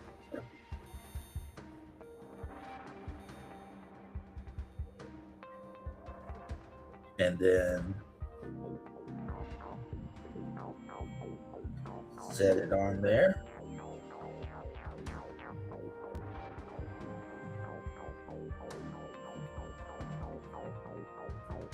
Okay. Make sure it's right. Yeah, you can see where it kind of split because the post was a little thicker than the handle, but I like that axe though. It's a dark elf hand axe, and I'm a fan. Because like I said, the dark elf weaponry, it looks wild and curvy and strange and cool, and that's 100% what you want for, you know, Scorpion Man or whatever you're doing. You know, you don't want to just give them all standard broadswords from your, you know, kit of Germanic weapons or whatever. You want them to look like they've got kind of wild, chaotic weapons, you know. So now I am drilling a hole into the bottom of the axe because, you know, I got to put the bottom on. Otherwise, it ain't going to look right. You know, you got an axe. See, the other hand has a pommel of a sword already attached to it. But this hand does not. So I drilled all the way through the hand so that I could, hey guys, happy Father's Day. I drilled all the way through the hand so that I could split the weapon in two and put the top and the bottom on and make sure they line up right, you know, because you want it to look right. Oh man, about time for me to go, but luckily I'm about done. So, and for those of you, when I was talking about I'm building my beastmen, my men of Ling, my satyrs, yeah, I got them built. They're here. They look good. I already showed you, but just so you know, like this guy, I'm going to give him a shield. And he's kind of got a cloak on, but these are War Games Atlantic satyrs, or satyr brutes, actually. Of course, I use them for Men of Ling, but I could use them for beastmen. I could use them for anything, really.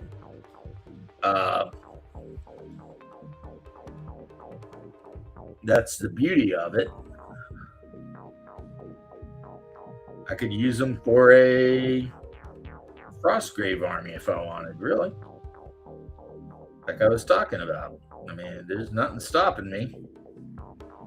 Like that guy right there would be a thug. He's got no armor on and he's got a hand weapon. He's a thug. If I made one and I just gave him a dagger, well, that'd be a thief.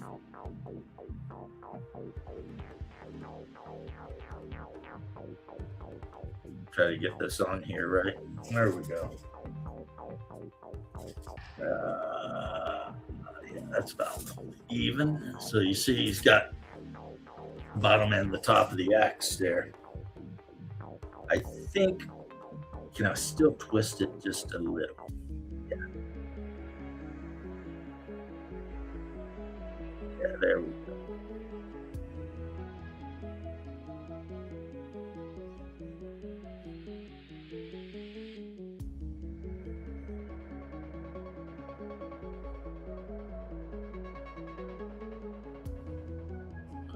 On my Discord, somebody, when I was on Shadow's channel, asked about that weird World War II picture he had behind him, which has the German guy with the machine gun, right? Well, while I was scrolling through YouTube, I found that exact same picture, but not only was it that picture, the guy, Casual Geographic, I think is his name, not positive, had actually done all the research on that picture. Like, gave the name of that particular soldier and the name of the soldier behind him and his unit and what he had done and where he got captured. And unfortunately, the soldier behind him, or fortunately, depending, I say unfortunately because I hate to see any soldier die. Yeah, his best friend, according to the thing, the story is he and his best friend joined the army when they were 18 years old. And his best friend his last name was Shu. And shortly after the picture's taken, where he's standing there with the MG42 and the other guys with him, they were part of an MG42 team. He gets wounded, and while he's in the rear getting treated for his wound, his best friend dies. And then later he gets captured by American soldiers who, keep him alive and everything. And he ended up surviving the war and dying in like 1991. So that's the story of the picture of the one German soldier you always see with the MG42 and like the belts around him. You always see that guy, and he's like a young man, handsome, and he's like looking right into the camera. That's a real guy, and that is his real life. That is what happened. He did survive it, and he lived to be a very old man, but he lost his best friend. And, it's sad. Even though they were our enemies, it's still sad. Young men being sent off to die. That's what we do. And I think I have a lot of sympathy for that because I was one of those young men once. But on the other hand, I volunteered, so I can't blame anybody. You know, like by the time I was about old enough to join, I was chomping at the bit, boy. I was ready. I'd had enough of hanging around this town here. I was ready to go and get it on, and I did. So yeah, I can't have any sort of regret for what happened with me because oh, there we go. That's a nice sword right there too. I'll clip it out and then I'll show it to you. Yeah. But still, I tend to have a lot of sympathy for young soldiers. You know, we all think we're doing the right thing when we do it. That's the thing I think a lot of people forget. Even right now, with everything going on in Eastern Europe, people seem to forget that both sides think they're doing the right thing. And we can disagree about which is the right thing or not all day long, but rooting for men to die, I think that's a horrible thing. See that sword, how it's kind of got the two back curving bits? Yeah, that's a cool looking sword. It's got that long, pointy cross guard there. See, it's got a really cool looking pommel too, but he's already got pommels, so that's okay. That's okay. Yeah. Squirrel Hermit got his niece in Florida. Yeah, a lot of people do.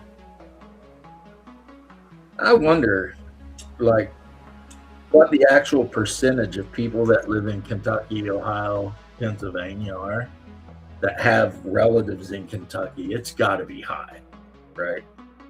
Like Ohio, we have a lot of Ohioans down here, a lot. And the next bunch you see a lot of are Detroit or Michigan, Michiganders or whatever they call themselves. But you see the occasional Kentuckians down here too. Definitely more people from Michigan or Ohio, though. Lots of that. And then also always a lot of New Yorkers. But that's like, the difference is where you are in Florida. It's like if you're near Miami, Metro-Dade, New Yorkers as far as the eye can see. If you're in Central Florida, Michiganders, Ohio, you know, and then the same up north. If you're in like Jacksonville, you're running into people from Ohio, Michigan, Kentucky, places like that. But South Florida is New York territory, man. I mean, it may as well be part of the New York state. South Beach especially. You go to South Beach, everyone there is from New York. Just don't even worry about it. I mean, which is cool if you're from New York, because then you can be like, oh yeah, you know Joel's Deli over on like 51st Street? You know AP Place or Sutton Hill near Queens? And yeah, they're like, oh yeah, you know. Okay, get this sword on. Then these guys are ready to be painted, and that is going to be a whole thing. But not really. Like I said, primer them, paint them a glossy, oily black on all the chitinous shell parts. Maybe I'll paint the pincher, their pinchers, or pincers. Maybe I'll paint their pincers like a bloody red just to make them stand out different. And then paint the bodies. I'll probably paint the bodies some kind of tan color with black hair, you know, make them look exotic, you know.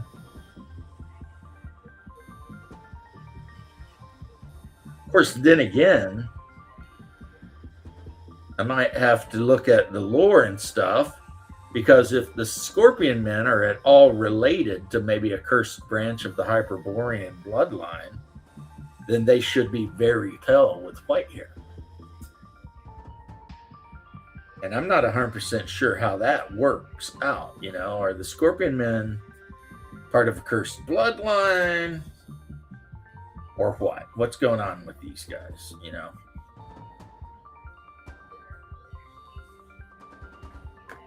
Yeah, I got that music playing. I like it. I am tearing it apart already, guys. On the second glance, I did not like the way the bottom part of the axe was setting. Sorry, I was like, that does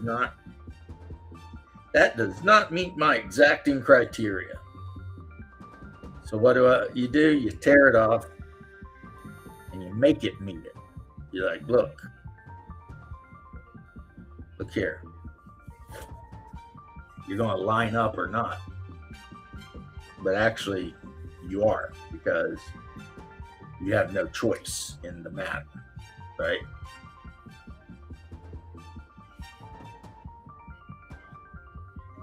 Because I will keep jacking around with this thing. I am obsessive enough that I will jack around with this thing until it is perfect. I do not give a shit about that. So it better get perfect. I need to check up to see when my bro Holy Diver's streaming. Does he stream on Sundays? I hope not. Because that means I've been streaming when he streams, and I'd rather not do that. But I'm never 100% sure, when he streams. But I always try to catch him whenever I can. All right. So let's see. Let's let you guys see what I've done. So he's got that big axe in his left hand, and he's got the dark elf sword in his right, with all the hooks and everything, and pommel.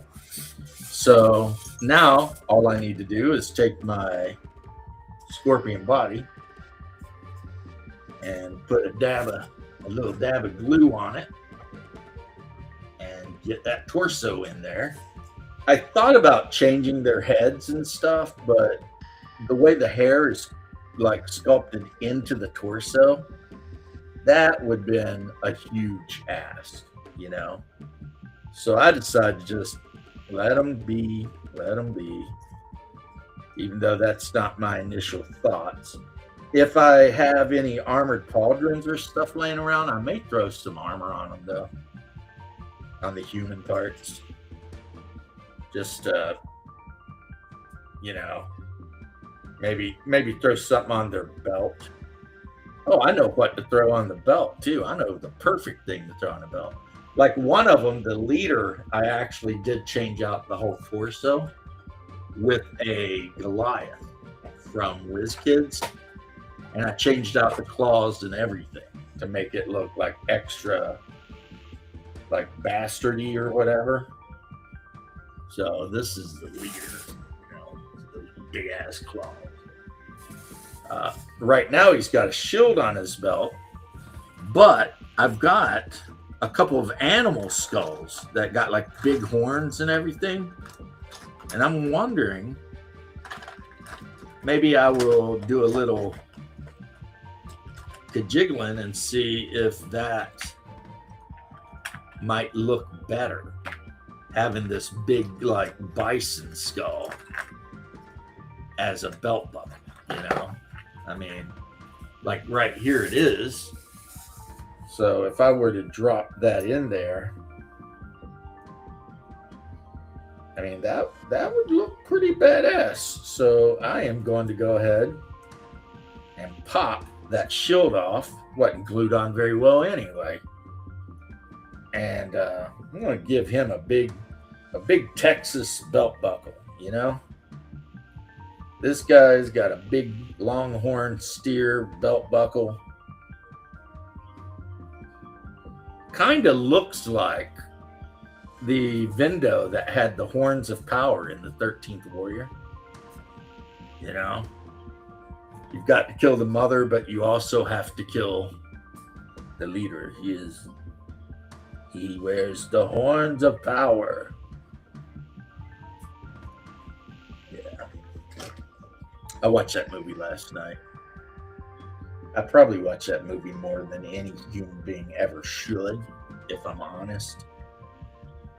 13th Warrior, it's like I can quote whole parts of it. Just,